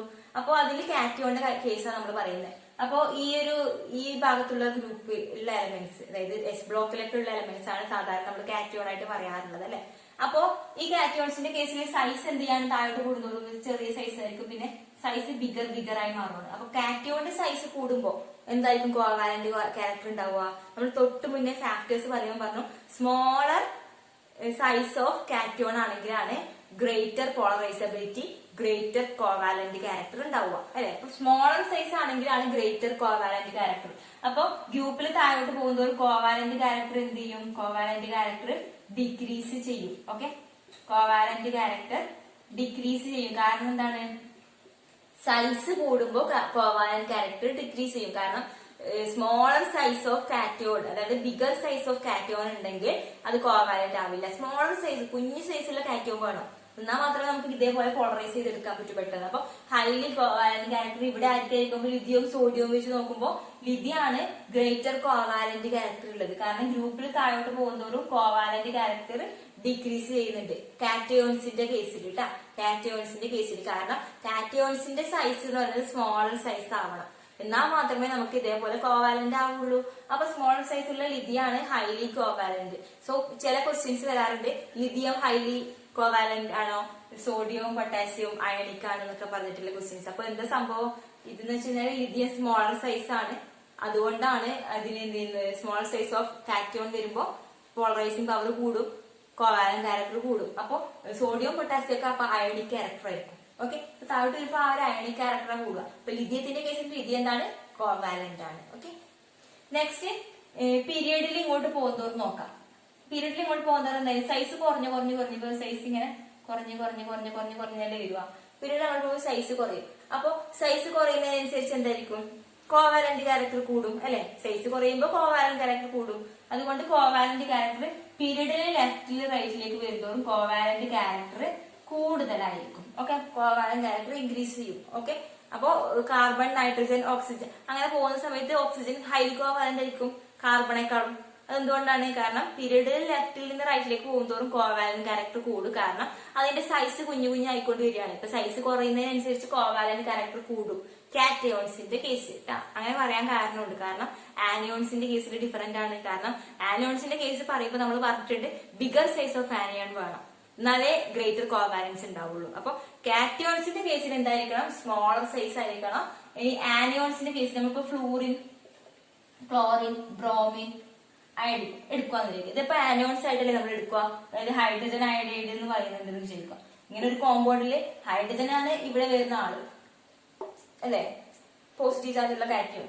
അയഡിനോ, അയഡിൻ എന്ന് പറഞ്ഞാൽ നെഗറ്റീവ് ചാർജുള്ള ആളാണ്. അപ്പൊ നമ്മൾ പറയാണ് ആനോണിന്റെ സൈസ് ബിഗർ ആവണം, കാറ്റയോണിന്റെ സൈസ് സ്മോളർ ആവണം എന്ന് നമ്മൾ പറഞ്ഞത്. അപ്പൊ ആനോണിന്റെ സൈസ് ബിഗർ ആയാലാണ് ഇവിടെ കോവാലന്റ് ക്യാരക്ടർ കൂടുക. അപ്പൊ ആനോൺസിന്റെ കേസിൽ ഗ്രൂപ്പിൽ താഴോട്ട് വരുന്നതോറും കോവാലന്റ് ക്യാരക്ടർ കൂടും, കോവാലന്റ് ക്യാരക്ടർ ഇൻക്രീസ് ചെയ്യും. സോ ഇവിടെ ചെറിയൊരു കൺഫ്യൂഷൻസ് കിട്ടാവും നിങ്ങൾക്ക്. എന്താന്ന് വെച്ച് കഴിഞ്ഞാല് ഇവിടെ കാറ്റയോൺസിന്റെ കേസിൽ ഗ്രൂപ്പിൽ താഴോട്ട് പോകുന്നതും കോവാലന്റ് ക്യാരക്ടർ കുറയുക ചെയ്യുക. പക്ഷെ ആനോൺസിന്റെ കേസിൽ ഗ്രൂപ്പിൽ താഴോട്ട് പോകുന്നതും കോവാലന്റ് ക്യാരക്ടർ കൂടുക ചെയ്യുക. എന്തുകൊണ്ട്? കാരണം കാറ്റയോൺസിന്റെ കേസിൽ നമുക്ക് സൈസ് സ്മോൾ ആവണം, സ്മോൾ സൈസ് ഉള്ളതിനാണ് മോർ കോവാലന്റ് ക്യാരക്ടർ വരിക. പക്ഷെ ആനോൺസിന്റെ കേസിൽ ഓപ്പോസിറ്റ് ആണ്, അതായത് സൈസ് ബിഗർ ആവണം. സൈസ് ബിഗർ ആവുമ്പോഴാണ് മോർ കോവാലന്റ് ആവുക. അതുകൊണ്ട് ഇതിൽ ഏറ്റവും കൂടുതൽ കോവാലന്റ് ആരാണ്? അയഡിനാ വരിക. ഓക്കെ, അപ്പൊ ഈ കേസിൽ അയഡിനാണ് മോർ കോവാലന്റ് വരിക. കാരണം എന്താണ്? കാരണം അതിന്റെ ആനോൺസിന്റെ സൈസ് ബിഗർ ആർക്കാ വരിക? അയഡിനാ വരിക. അതുകൊണ്ടാണ് അയഡിൻ മോർ കോവാലന്റ് എന്ന് പറഞ്ഞത്. ഓക്കെ, അപ്പൊ കാറ്റയോണിന്റെ കേസിൽ ഒരു ട്രെൻഡാണ്, ആനോണിന്റെ കേസിൽ വേറൊരു ട്രെൻഡ് ആയിട്ടാണ് നമ്മൾ പറയുന്നത്. എന്ത്? Covalent character. ഓക്കെ, ഈ കോവാലന്റ് ക്യാരക്ടറിന്റെ ഓർഡർ ഒക്കെ ചോദിച്ചിട്ടുള്ള ക്വസ്റ്റ്യൻസ് ഒക്കെ നമുക്ക് ചെയ്യാം. അപ്പൊ ക്വസ്റ്റ്യൻ ചെയ്യുമ്പോൾ ഈ ട്രെൻഡും കാര്യങ്ങളൊക്കെ മനസ്സിലാവും കേട്ടോ. സോ നമുക്ക് ഈ രണ്ട് കുഞ്ഞു കാര്യങ്ങളെ പറയാനുള്ളൂ. ഒന്ന് metallic character, next density. Okay, അപ്പൊ അത് കഴിഞ്ഞപാട് പീരിയോഡിക് പ്രോപ്പർട്ടീസിൽ ഏകദേശം കഴിഞ്ഞു. നമ്മൾ കുറച്ച് കാര്യങ്ങൾ പറഞ്ഞില്ലേ, ionisation energy, electron affinity, electron, അതുപോലെ ഫസ്റ്റ് ക്ലാസ്സിൽ ആറ്റമിക് വോളിയം, ആറ്റമിക് റേഡിയസ്, അങ്ങനത്തെ കാര്യങ്ങളൊക്കെ പറഞ്ഞില്ലേ. അപ്പൊ അതിന്റെയൊക്കെ ഈ രണ്ട് പാർട്ട് നിങ്ങൾ എന്ത് ചെയ്യുക, ഒന്നിച്ച് എഴുതിയിട്ട് കുഞ്ഞു കുഞ്ഞു നോട്ട് ഞാൻ ഉദ്ദേശിക്കുന്നത്. അതായത് ഇത് ജസ്റ്റ് ഒരു ജനറൽ ആയിട്ടുള്ള പെരിഫറൽ ആയിട്ടുള്ള ഒരു ഐഡിയ ആണ് തന്നത്. അപ്പൊ എല്ലാത്തിന്റെയും ഡീപ്പ് ആയിട്ടുള്ള രീതിയിലേക്ക് നമ്മൾ പോകും. അതായത് എസ് ബ്ലോക്ക് പ്രത്യേകമായിട്ട് പഠിക്കുന്നുണ്ട്, പി ബ്ലോക്ക് പ്രത്യേകമായിട്ട് പഠിക്കുന്നുണ്ട്. അപ്പൊ അതിന്റേതായ കാര്യങ്ങൾ അപ്പൊ നമ്മൾ ആ ഒരു ക്ലാസ്സിൽ പറയും. ഇത് ജനറൽ ആയിട്ടുള്ള ഒരു ഐഡിയ ആണ്. അപ്പൊ ഈ ഒരു ഐഡിയയിൽ തന്നെ ഒരുപാട് ക്വസ്റ്റ്യൻസ് വരുന്നുണ്ട്. ഇപ്പൊ പ്രീവിയസ് ഇയർ ക്വസ്റ്റ്യൻസ് നോക്കുമ്പോൾ നമുക്ക് സിമ്പിൾ ആയിട്ട് അറ്റൻഡ് ചെയ്യാൻ പറ്റുന്ന ക്വസ്റ്റ്യൻസ് ഉണ്ട്. ഓക്കെ, അപ്പൊ അത് ആ ഒരു ഐഡിയ കിട്ടുക എന്ന് മാത്രമേ ഉദ്ദേശമുള്ളൂ. അപ്പൊ നിങ്ങൾ എന്ത് ചെയ്യുക, ഒരു കുഞ്ഞു നോട്ട് എടുത്തിട്ട് ആറ്റോമിക് വോളിയം ഗ്രൂപ്പിൽ എങ്ങനെ, പീരീഡിൽ എങ്ങനെ, അതിന് എന്തെങ്കിലും എക്സെപ്ഷൻസ് ഉണ്ടോ, അങ്ങനെയുള്ള കുഞ്ഞു കാര്യങ്ങൾ ചെറിയ നോട്ട്. ഇനി ആറ്റോമിക് റേഡിയസ് ഗ്രൂപ്പിൽ താഴോട്ട് പോകുന്നവർ എങ്ങനെ, പീരീഡിൽ പോകുന്നവർ എങ്ങനെ, അങ്ങനെ അതിന്റെ എക്സെപ്ഷൻസ്, എക്സാമ്പിൾസ്, അങ്ങനെ എന്തെങ്കിലും. അതായത് അത്രയും ചെറിയ നോട്ട്, അതാണ് ഞാൻ ഉദ്ദേശിക്കുന്നത് കേട്ടോ. കാരണം അത്രയും വേണം നമുക്ക്. ബാക്കി നമുക്ക് എന്ത് ചെയ്യാം, ക്വസ്റ്റ്യൻസ് ചെയ്യുന്ന സമയത്ത് ക്ലിയർ ആയി മനസ്സിലാവും എത്രത്തോളം ആവശ്യമുണ്ട്. അതുപോലെ സ്ലേറ്റർ റൂള്, അതിൽ നിന്നും ക്വസ്റ്റ്യൻസ് വന്നിട്ടുണ്ട്. അപ്പൊ നമുക്ക് അതൊക്കെ ചെയ്യാം. സോ നെക്സ്റ്റ് നമുക്ക് പറയാൻ ബാക്കിയുള്ള രണ്ട് പ്രോപ്പർട്ടീസ്, ഒന്ന് മെറ്റാലിക് പ്രോപ്പർട്ടീസ്, അതായത് മെറ്റാലിക് ആണോ നോൺ മെറ്റാലിക് ആണോ, എത്രമാത്രം മെറ്റാലിക് ആണ് എന്നുള്ള കാര്യം. പിന്നെ അടുത്ത പ്രോപ്പർട്ടി എന്ന് പറയുന്നത് ഡെൻസിറ്റി. ഈ രണ്ട് പ്രോപ്പർട്ടി, പീരിയോഡിക് പ്രോപ്പർട്ടിയും കൂടി കഴിഞ്ഞാൽ നമ്മുടെ ആ പീരിയോഡിക് പ്രോപ്പർട്ടീസ് നാല് സെക്ഷൻ കഴിഞ്ഞു കേട്ടോ. അപ്പൊ മെറ്റാലിക് ക്യാരക്ടർ എന്ന് പറയുമ്പോൾ നമുക്കറിയാം, ഒരു മെറ്റലിന് ഏറ്റവും വലിയ ഈ ക്യാരക്ടർ എന്താണ്, ആ മെറ്റല് എപ്പോഴും ഇലക്ട്രോ പോസിറ്റീവ് ആയിരിക്കും. അതായത് പെട്ടെന്ന് ഒരു ഇലക്ട്രോണെ ഡൊണേറ്റ് ചെയ്തിട്ട് പോസിറ്റീവായിട്ട് നിൽക്കാനുള്ള ഒരു ടെൻഡൻസി ആണ്. അതായത് മെറ്റൽസ് എപ്പോഴും ഇലക്ട്രോ പോസിറ്റീവ് ആണ് അല്ലെ, അത് ഹൈലി പോസിറ്റീവ് ആയിട്ടുള്ള ക്യാരക്ടർ കാണിക്കും, ഇലക്ട്രോ പോസിറ്റീവ് ആയിട്ടുള്ള, അല്ലാതെ ഇലക്ട്രോ നെഗറ്റീവ് ആയിട്ടുള്ള ക്യാരക്ടർ എല്ലാം കാണിക്കുക. അപ്പൊ ഹൈലി ഇലക്ട്രോ പോസിറ്റീവ് ആണ്. മെറ്റൽസ് എപ്പോഴും ഇലക്ട്രോൺസിൽ യൂസ് ചെയ്യാം, അയൺസ് ആയി നിൽക്കുക, ആ ഒരു ടെൻഡൻസിയാണ് ഉണ്ടാവുക. അപ്പൊ അതുകൊണ്ട് തന്നെ ലോവസ്റ്റ് അയണൈസേഷൻ എനർജി ഉണ്ടെങ്കിൽ, ലോവസ്റ്റ് അയണൈസേഷൻ എനർജി ആണെങ്കിൽ എന്ത് ചെയ്യും, ഹൈ മെറ്റാലിക് ക്യാരക്ടർ ആയിരിക്കും. ഈ പറഞ്ഞത് മനസ്സിലായോ? ഹൈ മെറ്റാലിക് ക്യാരക്ടർ ആയിരിക്കും.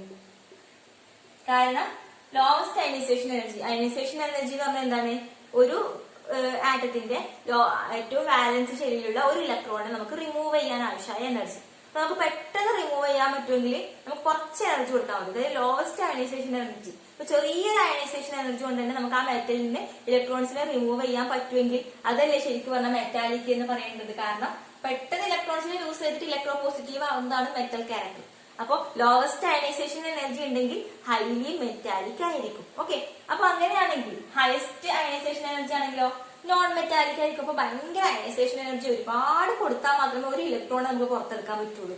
അപ്പൊ അത് നോൺ മെറ്റാലിക് ആയിരിക്കും. കാരണം മെറ്റൽസ് പറഞ്ഞാൽ വേഗം ഇലക്ട്രോണിനെ കൊടുത്തിട്ട് ഇലക്ട്രോ പോസിറ്റീവ് ആയിട്ട് നിൽക്കും. സോ ഇതിന്റെ കേസിൽ പീരിയോഡിക് ട്രെൻഡ് എന്ന് പറഞ്ഞു കഴിഞ്ഞാൽ ഗ്രൂപ്പിൽ താഴോട്ട് വരുന്നതോറും നിങ്ങൾ നോക്ക്, ഗ്രൂപ്പിൽ താഴോട്ട് വരുന്ന ആ ഒരു ട്രെൻഡ്, അയണൈസേഷൻ എനർജിന്റെ ട്രെൻഡ് എന്താണോ അതാണ് മെറ്റാലിക് ക്യാരക്ടറിന്റെ ട്രെൻഡ് വരിക.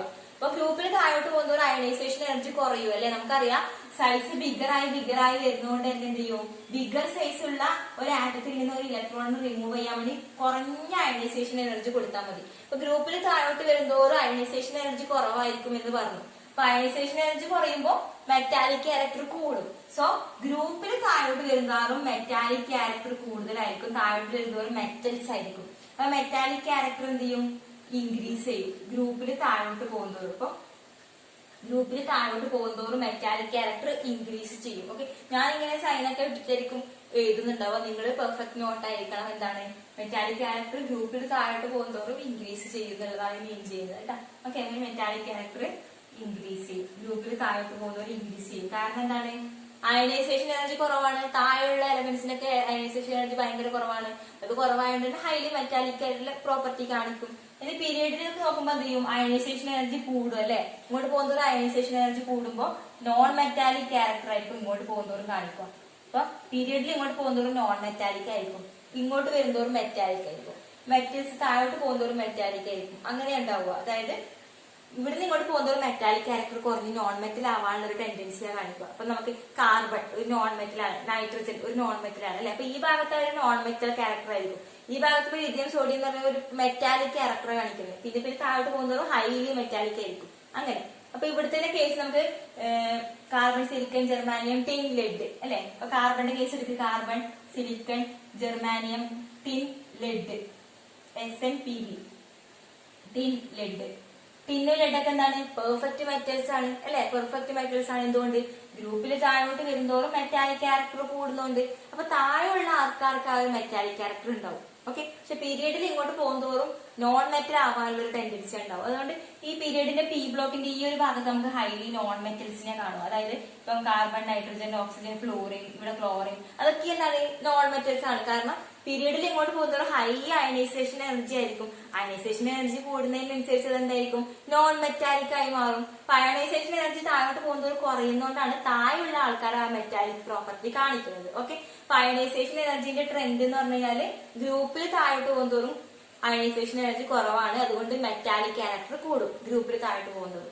പീരിയഡിൽ ലെഫ്റ്റിൽ നിന്ന് റൈറ്റിലേക്ക് പോകുന്നതോറും അയണൈസേഷൻ എനർജി കൂടുതലാണ്, അതുകൊണ്ട് മെറ്റാലിക് ക്യാരക്ടർ കുറവായിരിക്കും, നോൺ മെറ്റാലിക് ക്യാരക്ടർ ആയിരിക്കും കൂടുതൽ ഉണ്ടാവുക. ഓക്കെ, നെക്സ്റ്റ് ഡെൻസിറ്റിന്റെ ഒരു കേസും കൂടിയേ പറയാനുള്ളൂ. ഡെൻസിറ്റിന്റെ കേസ് എന്ന് പറഞ്ഞു കഴിഞ്ഞാൽ ഒന്നുമില്ല, അതായത് ഗ്രൂപ്പിൽ താഴോട്ട് പോകുന്നതോറും ഡെൻസിറ്റി കൂടും, ഡെൻസിറ്റി ഇൻക്രീസസ്. ഓക്കെ, ഗ്രൂപ്പിൽ താഴോട്ട് പോകുന്നതോറും ഡെൻസിറ്റി കൂടുന്നുണ്ട്, അതായത് സൈസ് കൂടുന്നുണ്ട്, മാസ് കൂടുന്നുണ്ട്, വോളിയം കൂടുന്നുണ്ട്, അതിനനുസരിച്ചിട്ട് ആ ഡെൻസിറ്റിയിലും ചേഞ്ച് വരുന്നുണ്ട്. ഓക്കെ, അപ്പോ ഗ്രൂപ്പിൽ താഴോട്ട് പോകുന്നതോറും ഡെൻസിറ്റി ഇൻക്രീസ് ചെയ്യുന്നുണ്ട്. ഡെൻസിറ്റിന്റെ കേസ് നമ്മൾ എങ്ങനെയാ എക്സ്പ്ലെയിൻ ചെയ്യുന്നത് വെച്ചാൽ എക്സ്പെരിമെന്റലിയാ പറയുന്നത്. അവർ എക്സ്പെരിമെന്റലി ഓരോന്നിനും ഡെൻസിറ്റി കണ്ടുപിടിച്ചിട്ട് ആ ഒരു രീതിയിലാണ് പറയുന്നത്. അപ്പൊ ഗ്രൂപ്പിൽ താഴോട്ട് പോകുന്നതോറും ഡെൻസിറ്റിയിൽ ഒരു ഇൻക്രീസ് കാണുന്നുണ്ട്. പക്ഷെ പീരിയഡിൽ അങ്ങോട്ട് പോകുന്നതോറും അങ്ങനെ ഒരു ട്രെൻഡ് നമുക്ക് പറയാൻ കഴിയില്ല. അതായത് ഇപ്പൊ പീരിയോഡിക് ടേബിൾ ആണെന്ന് വിചാരിക്കുന്നത്, പീരിയോഡിക് ടേബിൾ ആണ്. അപ്പൊ ഇവിടെ ഈ എക്സ്ട്രീമിൽ കുറച്ച് എലമെന്റ്സ് ഉണ്ട്, ഈ എക്സ്ട്രീമിൽ നമ്മുടെ ഇനേർട്ട് ഗ്യാസസ് ഒക്കെ ഉണ്ട്. അപ്പൊ ഇവിടെയും ഡെൻസിറ്റി കുറവാണ്. ഓക്കെ, ഈ രണ്ട് എക്സ്ട്രീം സൈഡിൽ പീരിയോഡിക് ടേബിളിന്റെ രണ്ട് എക്സ്ട്രീം സൈഡിൽ ഡെൻസിറ്റി കുറവാണ്, ഇവിടെ ഡെൻസിറ്റി എന്താണ്, കൂടുതലാണ്. അപ്പൊ മിഡിൽ പൊസിഷനിൽ പീരിയോഡിക് ടേബിളിന്റെ മിഡിൽ പൊസിഷനിലുള്ള എലമെന്റ്സിന് ഡെൻസിറ്റി കൂടുതലാണ് രണ്ട് എക്സ്ട്രീമിനെ അപേക്ഷിച്ചിട്ട്. പിന്നെ ഗ്രൂപ്പിലുള്ള ആ ഒരു ട്രെൻഡ് എന്ന് പറഞ്ഞു കഴിഞ്ഞാൽ ഗ്രൂപ്പിൽ താഴോട്ട് പോകുന്നവരും എന്ത് ചെയ്യുന്നുണ്ട്, ഡെൻസിറ്റി ഇൻക്രീസ് ചെയ്യുന്നുണ്ട്. ഓക്കെ, അപ്പൊ പീരിയഡിൽ ഒരു ട്രെൻഡ് നമുക്ക് പറയാൻ കഴിയില്ല. ഗ്രൂപ്പിൽ താഴോട്ട് പോകുന്നവരും ഡെൻസിറ്റി ഇൻക്രീസ് ചെയ്യുന്നുണ്ടെന്ന് എഴുതി വെക്കുക. പിന്നെന്താ വേണ്ടേ, രണ്ട് എക്സ്ട്രീമിൽ ഡെൻസിറ്റി കുറവായിരിക്കും, മിഡിൽ പൊസിഷൻ പീരിയോഡിക് ടേബിളിന്റെ മിഡിൽ പൊസിഷനിൽ ഡെൻസിറ്റി കൂടുതലായിരിക്കും. ഇതാണ് ഡെൻസിറ്റിന്റെ കേസിൽ. ഇത്രയും പോയിന്റ്സ് ആണ് നമുക്ക് പഠിക്കാനുള്ളത്. ഇപ്പൊ പറഞ്ഞതൊക്കെ ഒരു പോയിന്റ് ആയിട്ട് എഴുതി വെക്കുക. സോ പ്രീവിയസ് ഇയർ, അതായത് 2019 ചോദിച്ചിരിക്കുന്ന ഒരു ക്വസ്റ്റ്യൻ വായിക്കാം. Among the following the correct statement is, അതായത് density follows the order. Question ഇവിടെ എഴുതാം അല്ലെ.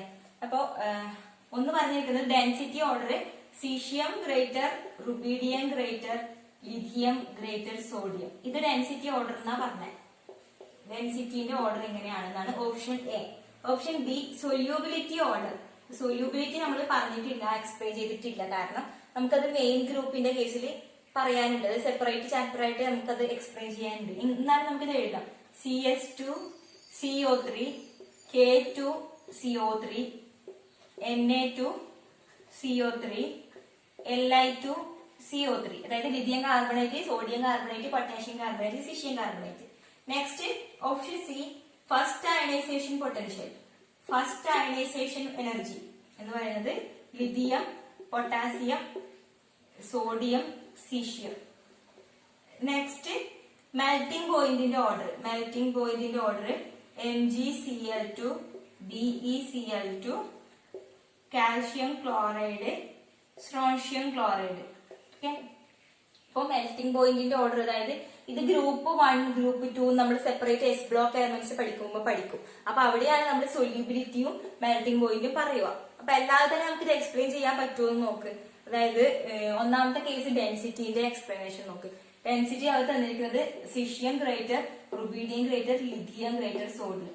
അപ്പൊ നമ്മൾ പറഞ്ഞിട്ടുണ്ട് ഡെൻസിറ്റിന്റെ ഓർഡർ എങ്ങനെയാണ്, ഗ്രൂപ്പിൽ താഴോട്ട് പോകുന്തോറും lithium, sodium, potassium, rubidium, caesium. ഗ്രൂപ്പിൽ താഴോട്ട് പോകുന്തോറും ഡെൻസിറ്റി എന്ത് ചെയ്യും, ഇൻക്രീസ് ചെയ്യും അല്ലെ. പക്ഷെ ഇവിടെ ഗ്രൂപ്പിൽ താഴോട്ട് പോകുന്ന ആ ഓർഡർ ആണ് ഉള്ളത്. ഗ്രൂപ്പിൽ താഴോട്ട് പോകുന്ന ഓർഡർ ആണെങ്കിൽ ആർക്കാ കൂടുതൽ വേണ്ടത്, സീഷ്യം കൂടുതലുണ്ട്, റുബീഡിയം കൂടുതലുണ്ട്, പിന്നെ ആർക്കാ വേണ്ടേ, പിന്നെ സോഡിയം. അത് കഴിഞ്ഞിട്ടല്ലേ ലിഥിയം വേണ്ടേ അല്ലെ, സോഡിയം കഴിഞ്ഞിട്ടല്ലേ ലിഥിയം വേണ്ടേ. പക്ഷെ ഇവിടെ ലിഥിയത്തിനാണ് അതിന് മുന്നേ എഴുതിയിട്ടുള്ളത്. അപ്പൊ ഇതെന്താണ്, റോങ് ആണ്. അപ്പൊ ഓപ്ഷൻ എ എന്നുള്ളത് റോങ് ആണെന്ന് മനസ്സിലായി. ഓക്കെ, അപ്പൊ ഡെൻസിറ്റി നമ്മൾ പഠിച്ചത് ഇത് ഇവിടെ ഉപയോഗിക്കാനാണ്. എന്താണ്, ഡെൻസിറ്റിന്റെ ഓർഡർ ഗ്രൂപ്പിൽ നിന്ന് താഴോട്ട് പോകുന്തോറും ഡെൻസിറ്റി കൂടുക ചെയ്യാം. ഓക്കെ, പക്ഷെ ഇവിടെ ലിഥിയാണ് ഇതിന്റെ ഇടയിൽ കൊണ്ട് എഴുതിയിട്ടുള്ളത്. ആക്ച്വലി സോഡിയം ഇപ്പുറത്തും ലിഥിയം ഇപ്പുറത്തോ വേണ്ടേ, അങ്ങനെയാണെങ്കിൽ അത് കറക്റ്റ് ആവുമായിരുന്നു. ഓക്കെ, നെക്സ്റ്റ് ഓപ്ഷൻ സി നോക്ക്. കാരണം നമുക്ക് ഓപ്ഷൻ ബിയും ഡിയും അറിയില്ല, നമ്മൾ പഠിക്കാൻ പോകുന്നേ ഉള്ളൂ കേട്ടോ. അപ്പൊ ഓപ്ഷൻ സി നോക്കാം. Option C first ionisation energy. ഇപ്പൊ ലിഥിയം, പൊട്ടാസ്യം, ഇതും ഫസ്റ്റ് അയണൈസേഷൻ എനർജി എന്ന് പറയുമ്പോൾ ഇപ്പൊ ഗ്രൂപ്പിൽ താഴോട്ട് വരുന്ന ഓർഡർ ആണ് അല്ലെ.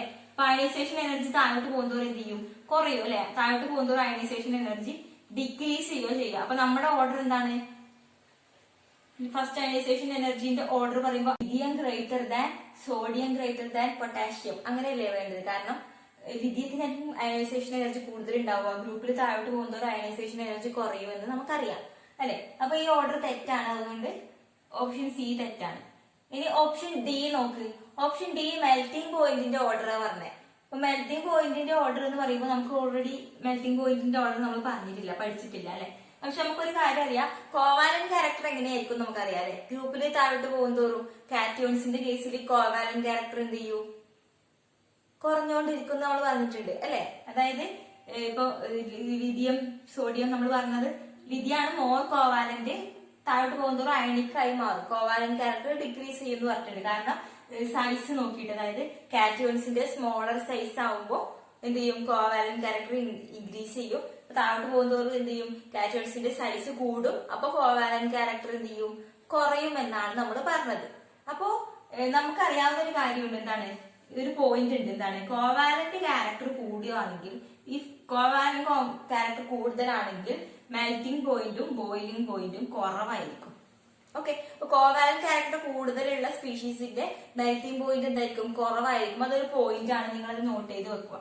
അപ്പൊ അങ്ങനെയാണെങ്കിൽ നമുക്കിത് എന്ത് ചെയ്യാൻ പറ്റും, സോൾവ് ചെയ്യാൻ പറ്റും അല്ലെ. ഇത് പറയാൻ പറ്റും. കാരണം ഇതിന്റെ കോവാലന്റ് ക്യാരക്ടർ എങ്ങനെ പറയാ, സെയിം ആനിയോൺ ആണ്, അതുകൊണ്ട് ആനിയോൺ നമ്മൾ നോക്കണ്ട, കാറ്റിയോന്റെ സൈസേ നോക്കണ്ടു. കാറ്റിയോന്റെ സൈസ് എന്ന് പറഞ്ഞു കഴിഞ്ഞാൽ beryllium, magnesium, calcium, strontium, barium, ഈ ഒരു ഓർഡറാണ് ഉണ്ടാവുക അല്ലെ. ഇതാണ് ആ സെക്കൻഡ് ഗ്രൂപ്പിന്റെ ഓർഡർ. അപ്പൊ ഗ്രൂപ്പിൽ താഴോട്ട് പോകുന്നതോറും കോവാലന്റ് ക്യാരക്ടർ കുറയും. അപ്പൊ മോർ കോവാലന്റ് ആരായിരിക്കും, ഇവിടെ ബെറീലിയം ക്ലോറൈഡ് ആണ് മോർ കോവാലന്റ് അല്ലെ. പിന്നെ തൊട്ട് താഴെ മെഗ്നീഷ്യം ക്ലോറൈഡ്, അങ്ങനെയാ വരുക. അപ്പൊ മോർ കോവാലന്റ് ആണെങ്കിൽ മെൽറ്റിംഗ് പോയിന്റ് കുറവായിരിക്കും. അപ്പൊ മെൽറ്റിംഗ് പോയിന്റിന്റെ ഓർഡർ എങ്ങനെയാ വരുന്നത്, BeCl2 less, MgCl2 less than, calcium Cl2 less than, strontium Cl2. അതായത് സ്ട്രോൺഷ്യം Cl2നാണ് ഗ്രേറ്റർ മെൽറ്റിംഗ് പോയിന്റ് വേണ്ടത് അല്ലെ. എന്തുകൊണ്ടാണ്, കാരണം ഈ പോയിന്റ് ഓർമ്മിക്കണം. കാരണം കോവാലന്റ് ക്യാരക്ടർ കുറവാക്കാണ് താഴോട്ട് പോകുന്തോറും, സ്ട്രോൺഷ്യത്തിനാണ് കുറവ് അല്ലെ. കാരണം ഇവിടെ സ്ട്രോൺഷ്യം വരെ തന്നിട്ടുള്ളത്. അപ്പൊ സ്ട്രോൺഷ്യത്തിനാണ് കോവാലന്റ് ക്യാരക്ടർ കുറവ്. കോവാലന്റ് ക്യാരക്ടർ കുറയുമ്പോൾ മെൽറ്റിംഗ് പോയിന്റ് കൂടും. മെൽറ്റിംഗ് പോയിന്റ് കൂടുതൽ ആർക്കാൻ വേണ്ടത്, സ്ട്രോൺഷ്യം ക്ലോറൈഡിനാണ്. പക്ഷെ ഇവിടെ കുറവ് എന്നുള്ള ഓർഡറാണ് തന്നത്, അതുകൊണ്ട് ഇതും തെറ്റാണ്. സോ നമുക്ക് ഈ മൂന്നെണ്ണം തെറ്റാണെങ്കിൽ സെക്കൻഡ് വൺ ശരിയാണെന്ന് പറയാം. ഓക്കെ, അപ്പൊ ഓപ്ഷൻ ബി ആണ് കറക്റ്റ്. അപ്പൊ ഈ സൊല്യൂബിലിറ്റി ഓർഡർ ഇങ്ങനെ വന്നെന്നുള്ളത് നമ്മൾ എസ് ബ്ലോക്ക് പറയുമ്പോൾ പറയുന്നുണ്ട് കേട്ടോ, സൊല്യൂബിലിറ്റി ഓർഡർ. അപ്പൊ ഇവിടെ വേണമെങ്കിൽ നമുക്ക് പറയാം, സൊല്യൂബിലിറ്റി ഓർഡർ എന്ന് പറഞ്ഞു കഴിഞ്ഞാല് ഗ്രേറ്റർ സൈസ് ആണെങ്കിൽ, അതായത് ഗ്രൂപ്പിൽ താഴോട്ട് പോകുന്തോറും കാർബണേറ്റിന്റെ സൊല്യൂബിലിറ്റി എന്ത് ചെയ്യും, കൂടും. ഓക്കെ, അപ്പൊ സൊല്യൂബിലിറ്റി ഇപ്പം ലിഥിയം, സോഡിയം, പൊട്ടാഷ്യം, സീഷ്യം. അപ്പൊ സൈസ് കൂടുതൽ ആർക്കാണ്, സീഷ്യസിനാണ്. അപ്പൊ ഈസിലി സൊല്യൂബിൾ ആയതായിരിക്കും സീഷ്യം ക്ലോറൈഡ് ആയിരിക്കും, സീഷ്യം കാർബണേറ്റ് ആയിരിക്കും കേട്ടോ. അപ്പൊ കാർബണേറ്റിന്റെ സൊല്യൂബിലിറ്റി ഓർഡർ ഗ്രൂപ്പിൽ താഴോട്ട് വരുന്തോറും, എസ് ബ്ലോക്കിന്റെ കേസിൽ ഗ്രൂപ്പിൽ താഴോട്ട് വരുന്നതോറും സൊല്യൂബിലിറ്റി ഓർഡർ കൂടുകയാണ് ചെയ്യുന്നത്. അപ്പൊ ഈ ഒരു കേസിൽ നമ്മൾ കുറെ കാര്യങ്ങൾ ഡിസ്കസ് ചെയ്തു. ഇപ്പൊ ഡെൻസിറ്റിന്റെ ഓർഡർ പറഞ്ഞിട്ടുണ്ട്, ഫസ്റ്റ് അയണൈസേഷൻ എനർജി. പിന്നെ മെൽറ്റിംഗ് പോയിന്റിന്റെ കേസിൽ നമ്മൾ എന്താ ആലോചിക്കണം, മോർ കോവാലന്റ് ആണെങ്കിൽ ലെസ് മെൽറ്റിംഗ് പോയിന്റ് ആയിരിക്കും. ഇവിടെ ബെറീലിയം മോർ കോവാലന്റ് ആയതുകൊണ്ടാണ് അതിന്റെ ലെസ് മെൽറ്റിംഗ് പോയിന്റ് ആയത്. അപ്പൊ ഇതായിരുന്നു അതിന്റെ ഓർഡർ വരേണ്ടത്. അപ്പൊ അതുകൊണ്ടാണ് ഇത് തെറ്റാണെന്ന് പറഞ്ഞത്. സോ നെക്സ്റ്റ് ക്വസ്റ്റ്യൻ നമുക്ക് ഡിസ്കസ് ചെയ്യാം. നെക്സ്റ്റ് ക്വസ്റ്റ്യൻ എന്ന് പറയുന്നത്, with respect to periodic properties the correct statement is. ആ ഓപ്ഷൻസ് ഒന്ന് വായിച്ചു നോക്കാം. എന്താണ്, ഇലക്ട്രോൺ അഫിനിറ്റി ഓർഡർ ഉണ്ട്, ഫസ്റ്റ് അയണൈസേഷൻ എനർജിന്റെ ഓർഡർ ഉണ്ട്, ആറ്റോമിക് റേഡിയസിന്റെ ഓർഡർ ഉണ്ട്, അയണിക് റേഡിയസിന്റെ ഓർഡർ ഉണ്ട്. ഓക്കെ, അപ്പൊ ഓൾറെഡി നമ്മൾ പഠിച്ച കാര്യങ്ങളൊക്കെ തന്നെയാണ് ക്വസ്റ്റ്യനിൽ ചോദിച്ചിട്ടുള്ളത്. സോ എന്ത് ചെയ്യാം, പെട്ടെന്ന് ആൻസർ ചെയ്യാൻ പറ്റും. ഇലക്ട്രോൺ അഫിനിറ്റിന്റെ ഓർഡർ തന്നിരിക്കുന്നത് നോക്ക്, ഓപ്ഷൻ എ. ഇലക്ട്രോൺ അഫിനിറ്റിന്റെ ഓർഡർ നോക്ക് നിങ്ങൾ തന്നത് എങ്ങനെ തന്നിട്ടുള്ളത്, fluorine greater, oxygen greater, chlorine. Second option ionisation എനർജിന്റെ ഓർഡർ നോക്ക്, aluminium greater, magnesium greater, potassium. Third option atomic radius. Okay, atomic radius nitrogen, phosphorus, arsenic. ഇനി അയോണിക് റേഡിയസ്, അയോണിക് റേഡിയസിന്റെ കേസിൽ K+, Ca2+, Mg2+. ഇങ്ങനെ ആ ഓർഡർ തന്നിട്ടില്ല. അപ്പൊ ഇതിൽ ഏതാണ് കറക്റ്റ് ആയിട്ടുള്ളതെന്നാണ് ചോദ്യം. അപ്പൊ ഒന്നാമത്തെ കേസ് നോക്ക്, fluorine greater, oxygen greater, chlorine. അതായത് ക്ലോറിൻ ആണ് ലെസ് ഇലക്ട്രോൺ അഫിനിറ്റി ഉള്ളതെന്നാ പറഞ്ഞത്. അപ്പൊ നമ്മൾ നേരത്തെ കുറെ സമയം പറഞ്ഞുകൊണ്ടിരുന്നത് എന്താ, ഇലക്ട്രോൺ അഫിനിറ്റിന്റെ ഓർഡർ എന്താ പറഞ്ഞത്, ഗ്രൂപ്പിൽ താഴോട്ട് പോകുന്നതോറും ഇലക്ട്രോൺ അഫിനിറ്റി ലെസ് നെഗറ്റീവ് ആയിരിക്കും, അതായത് പോസിറ്റീവ് വാല്യൂ ആണ് വരിക. അപ്പൊ നമ്മള് പക്ഷെ ഒരു എക്സെപ്ഷൻ പറഞ്ഞു, ഫ്ലൂറിന്റെയും ക്ലോറിന്റെയും കേസ്. അതായത് പീരിയഡ് 1, പീരിയഡ് 2ഉം പീരിയഡ് 3യും വെച്ച് നോക്കുമ്പോൾ ഈ പീരിയഡ് 3യിലുള്ള എലമെന്റ്സിന് ഇതിനേക്കാളും എന്ത് ചെയ്യും, ഇലക്ട്രോൺ അഫിനിറ്റി കൂടുതലായിരിക്കും എന്ന് നമ്മൾ പറഞ്ഞിട്ടുണ്ട്. ഇപ്പൊ തൊട്ട് മുന്നേ പറഞ്ഞതാ. അപ്പൊ നമ്മൾ എക്സ്പെക്ട് ചെയ്യേണ്ടത് എന്തായിരുന്നു, ഇങ്ങനെയല്ല, chlorine greater than fluorine greater than oxygen. ഇതായിരുന്നു കറക്റ്റ് ഓർഡർ വരേണ്ടത്, ഇലക്ട്രോൺ അഫിനിറ്റിന്റെ ഓർഡർ അല്ലെ. ഞാനിപ്പോ എങ്ങനെ എക്സ്പ്ലെയിൻ ചെയ്യാന്നറിയില്ല. അതായത് നമ്മൾ എക്സ്പെക്ട് ചെയ്യേണ്ടത് എന്തായിരുന്നു, നമ്മൾ നേരത്തെ ഒരു എക്സെപ്ഷൻ ഉണ്ട് എന്ന് പറഞ്ഞില്ലേ, ആ എക്സെപ്ഷനിൽ എന്താ പറഞ്ഞേ, ഫ്ലൂറിനേക്കാളും ഇലക്ട്രോൺ അഫിനിറ്റി കൂടുതലായിരിക്കും. അതായത് മോർ നെഗറ്റീവ് ആരാ ഉണ്ടാവുക, ക്ലോറിനാണ് ഉണ്ടാവുക. അപ്പൊ ഇലക്ട്രോൺ അഫിനിറ്റിന്റെ ഓർഡർ പറയുമ്പോൾ ക്ലോറിൻ ആണ് ഫ്ലൂറിനേക്കാളും ഗ്രേറ്റർ എന്ന് നമ്മൾ പറയേണ്ടിയിരിക്കുന്നു. ഓക്കെ, പിന്നെ ഓക്സിജന്റെ കേസ്, ഇവിടുന്ന് അങ്ങോട്ട് പോകുന്നതോറും ഇലക്ട്രോൺ അഫിനിറ്റി എന്ത് ചെയ്യാൻ ചെയ്യുന്നത്, കൂടുക ചെയ്യുന്നത്. പീരിയഡിൽ നിന്ന് ലെഫ്റ്റിൽ നിന്ന് റൈറ്റിലേക്ക് പോകുന്നതോറും ഇലക്ട്രോൺ അഫിനിറ്റി കൂടും അല്ലെ.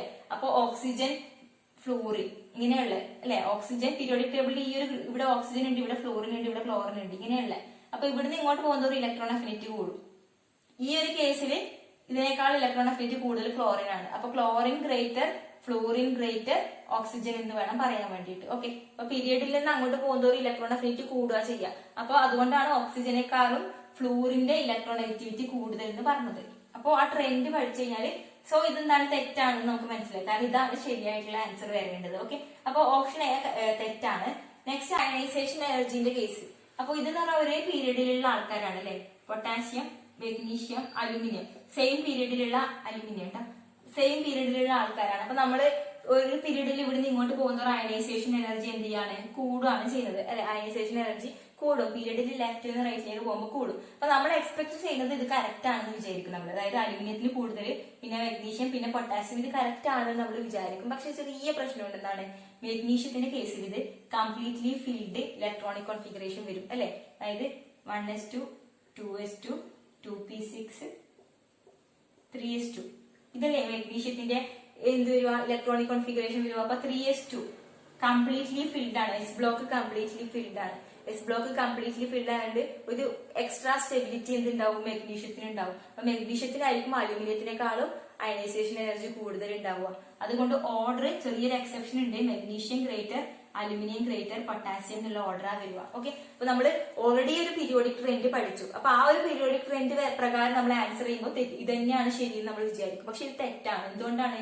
കാരണം മെഗ്നീഷ്യത്തിന്റെ കേസിൽ നമ്മൾ ഒരു ഫാക്ടർ പറഞ്ഞിരുന്നു. അയണൈസേഷൻ എനർജിന്റെ എക്സ്പ്ലനേഷനിൽ നമ്മൾ ഒരു ഫാക്ടർ ആയിട്ട് പറഞ്ഞിരുന്നു നമ്മുടെ ഇലക്ട്രോണിക് കോൺഫിഗറേഷൻ സ്റ്റേബിൾ ആണെങ്കിൽ അതിന്റെ അയണൈസേഷൻ എനർജി കുറച്ച് കൂടുതലായിരിക്കും എന്ന് പറഞ്ഞിരുന്നു. ഓക്കെ, നമ്മൾ അവിടെ ബെറീലിയത്തിന്റെ കേസാണ് എടുത്തു പറഞ്ഞത്. അപ്പൊ ബെറീലിയത്തിന്റെ അതേ ഗ്രൂപ്പിൽ വരുന്ന ആളാണ് മെഗ്നീഷ്യം.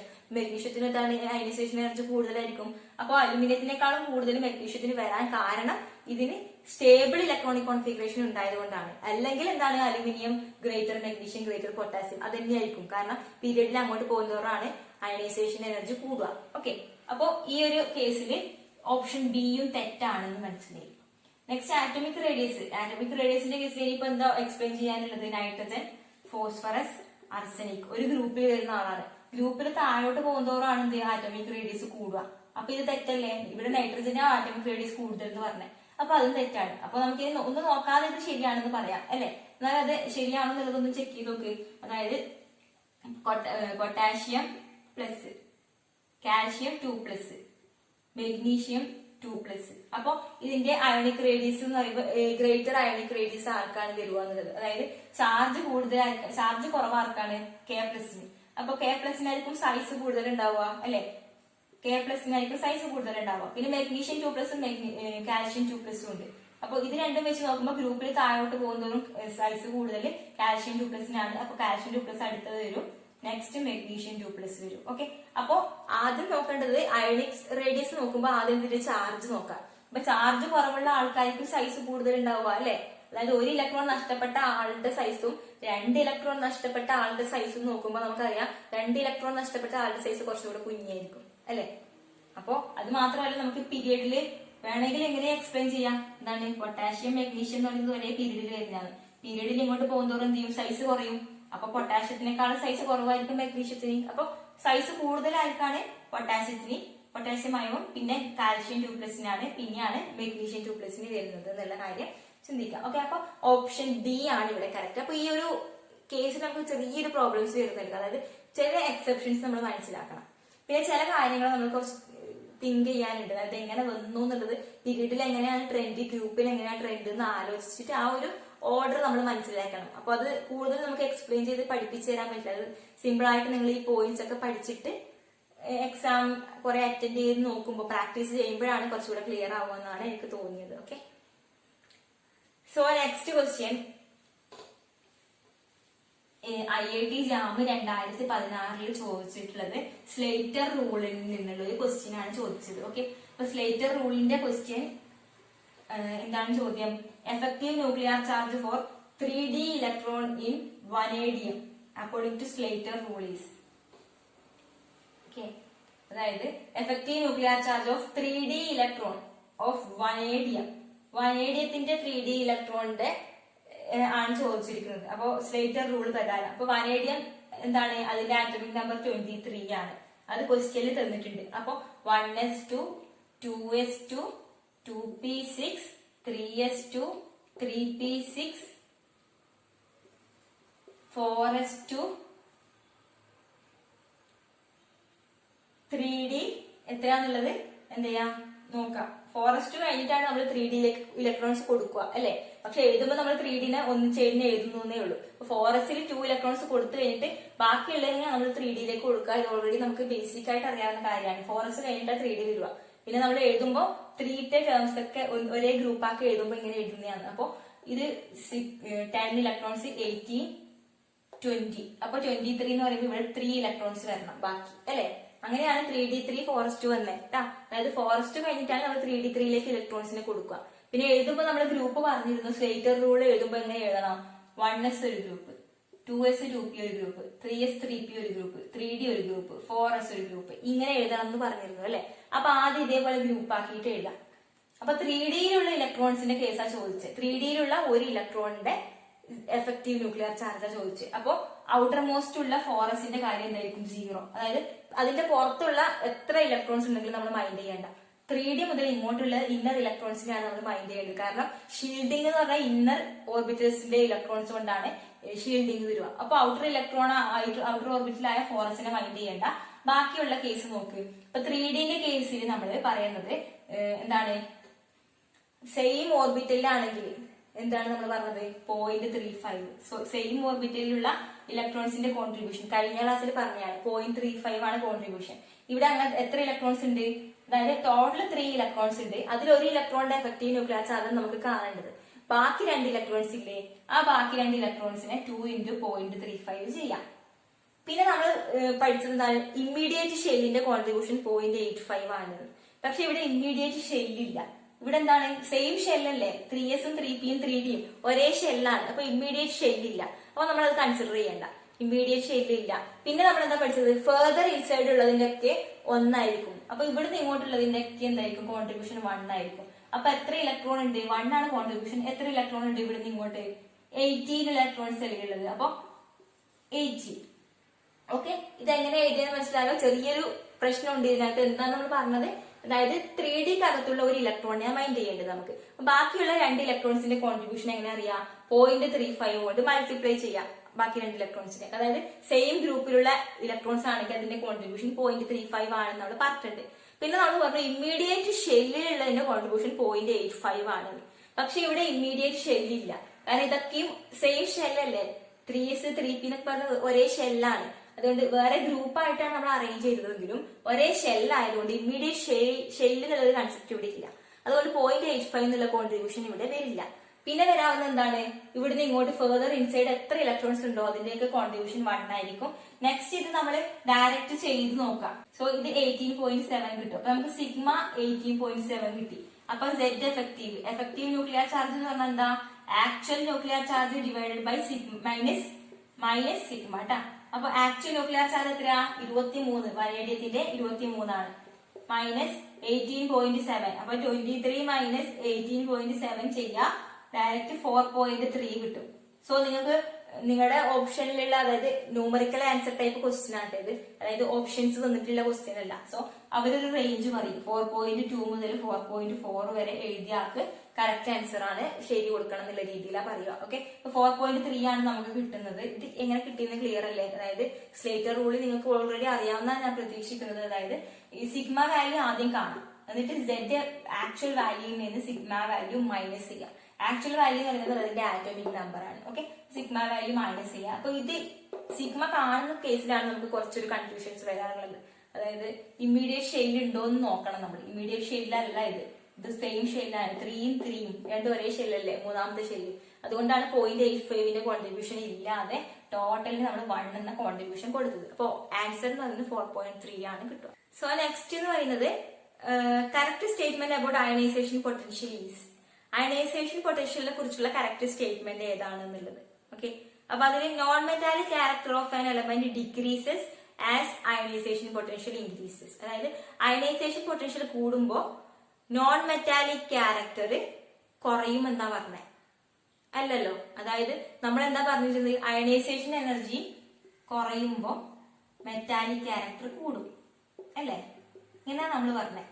പിന്നെയോ അയണൈസേഷൻ എനർജി ഇവരെന്താ പറഞ്ഞേ, അയണൈസേഷൻ എനർജി കൂടുമ്പോ നോൺ മെറ്റാലിക് ക്യാരക്ടർ കുറയും. നോൺ മെറ്റാലിക് ക്യാരക്ടർ കുറയുക എന്ന് പറഞ്ഞാൽ എന്താണ്, മെറ്റാലിക് ക്യാരക്ടർ കൂടുക എന്നുള്ള മീനിങ് അല്ലേ. അതൊന്ന് തിങ്ക് ചെയ്യാനുണ്ട് കേട്ടാ. അതായത് ഇവര് പറഞ്ഞിരിക്കുന്നത് നമ്മൾ പഠിച്ചത് ഇതാണ്, അയണൈസേഷൻ എനർജി കുറയുമ്പോൾ മെറ്റാലിക് ക്യാരക്ടർ കൂടും. ഇവര് ഓപ്ഷനിൽ തന്നിരിക്കുന്നത് അയണൈസേഷൻ എനർജി കൂടുമ്പോൾ നോൺ മെറ്റാലിക് ക്യാരക്ടർ കുറയും. നോൺ മെറ്റാലിക് ക്യാരക്ടർ കുറയാന്ന് പറഞ്ഞാൽ മെറ്റാലിക് ക്യാരക്ടർ കൂടുകയാണ്. അപ്പൊ ഇതും തമ്മിൽ ഡിഫറൻസ് ഇല്ലേ, ഇവര് അയണൈസേഷൻ എനർജി കൂടുമ്പോ ആണ് കൂടുന്നു പറഞ്ഞത്. അപ്പൊ ഇത് തെറ്റല്ലേ?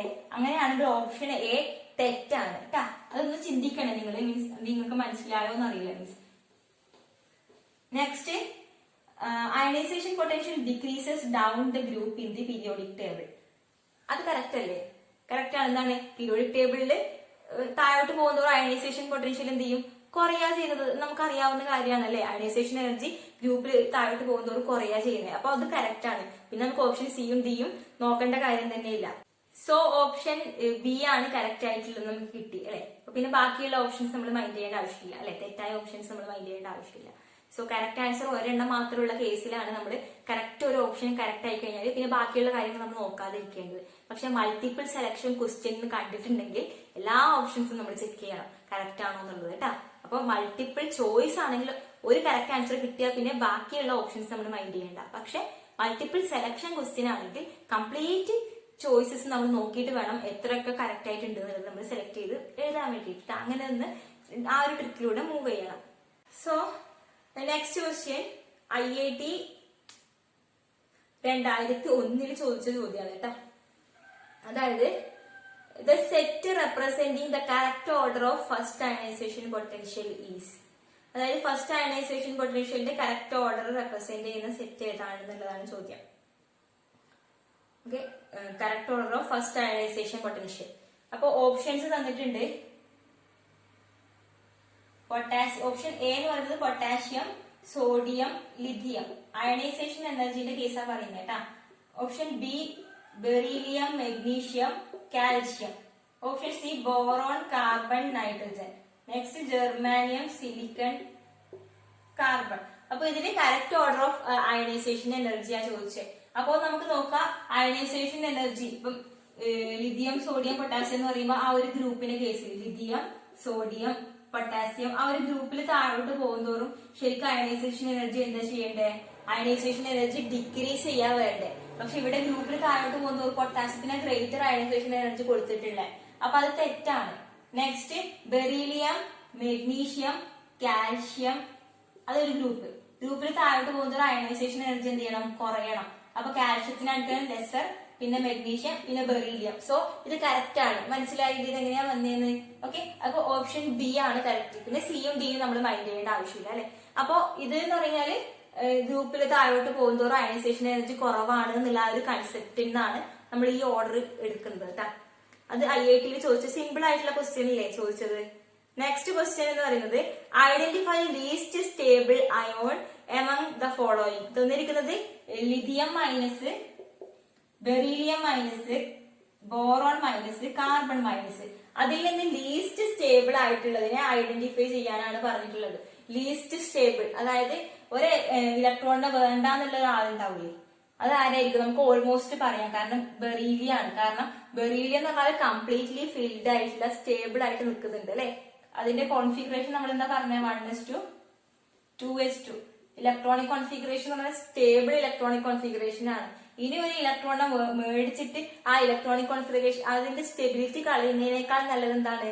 ആ ഇലക്ട്രോണ് മേടിക്കാതിരിക്കലാണ്. അപ്പൊ ഇങ്ങനെ ഒരു കേസ് വരിക എന്ന് പറഞ്ഞാൽ ലെസ് സ്റ്റേബിൾ ആയിട്ടുള്ള കേസാണ് ബെറീലിയം മൈനസ് വരിക എന്നുള്ള കേസ്. ഓക്കെ, അപ്പൊ കൂടുതൽ പ്രീവിയസ് ഇയർ ക്വസ്റ്റ്യൻസ് നമുക്ക് എന്താ ചെയ്യാൻ ഇനി എന്തെങ്കിലും കിട്ടുവാണെങ്കിൽ, ഇപ്പൊ കിട്ടിയത് വെച്ചിട്ട് എല്ലാം പറഞ്ഞിട്ടുണ്ട് ഈ ഒരു ഏരിയയിൽ നിന്ന്. സോ കൂടുതൽ പ്രോബ്ലംസ് കിട്ടുവാണെങ്കിൽ നമുക്ക് എന്ത് ചെയ്യാം? ഡെയിലി 1 ക്വസ്റ്റ്യൻസിൽ സോൾവ് ചെയ്യാം.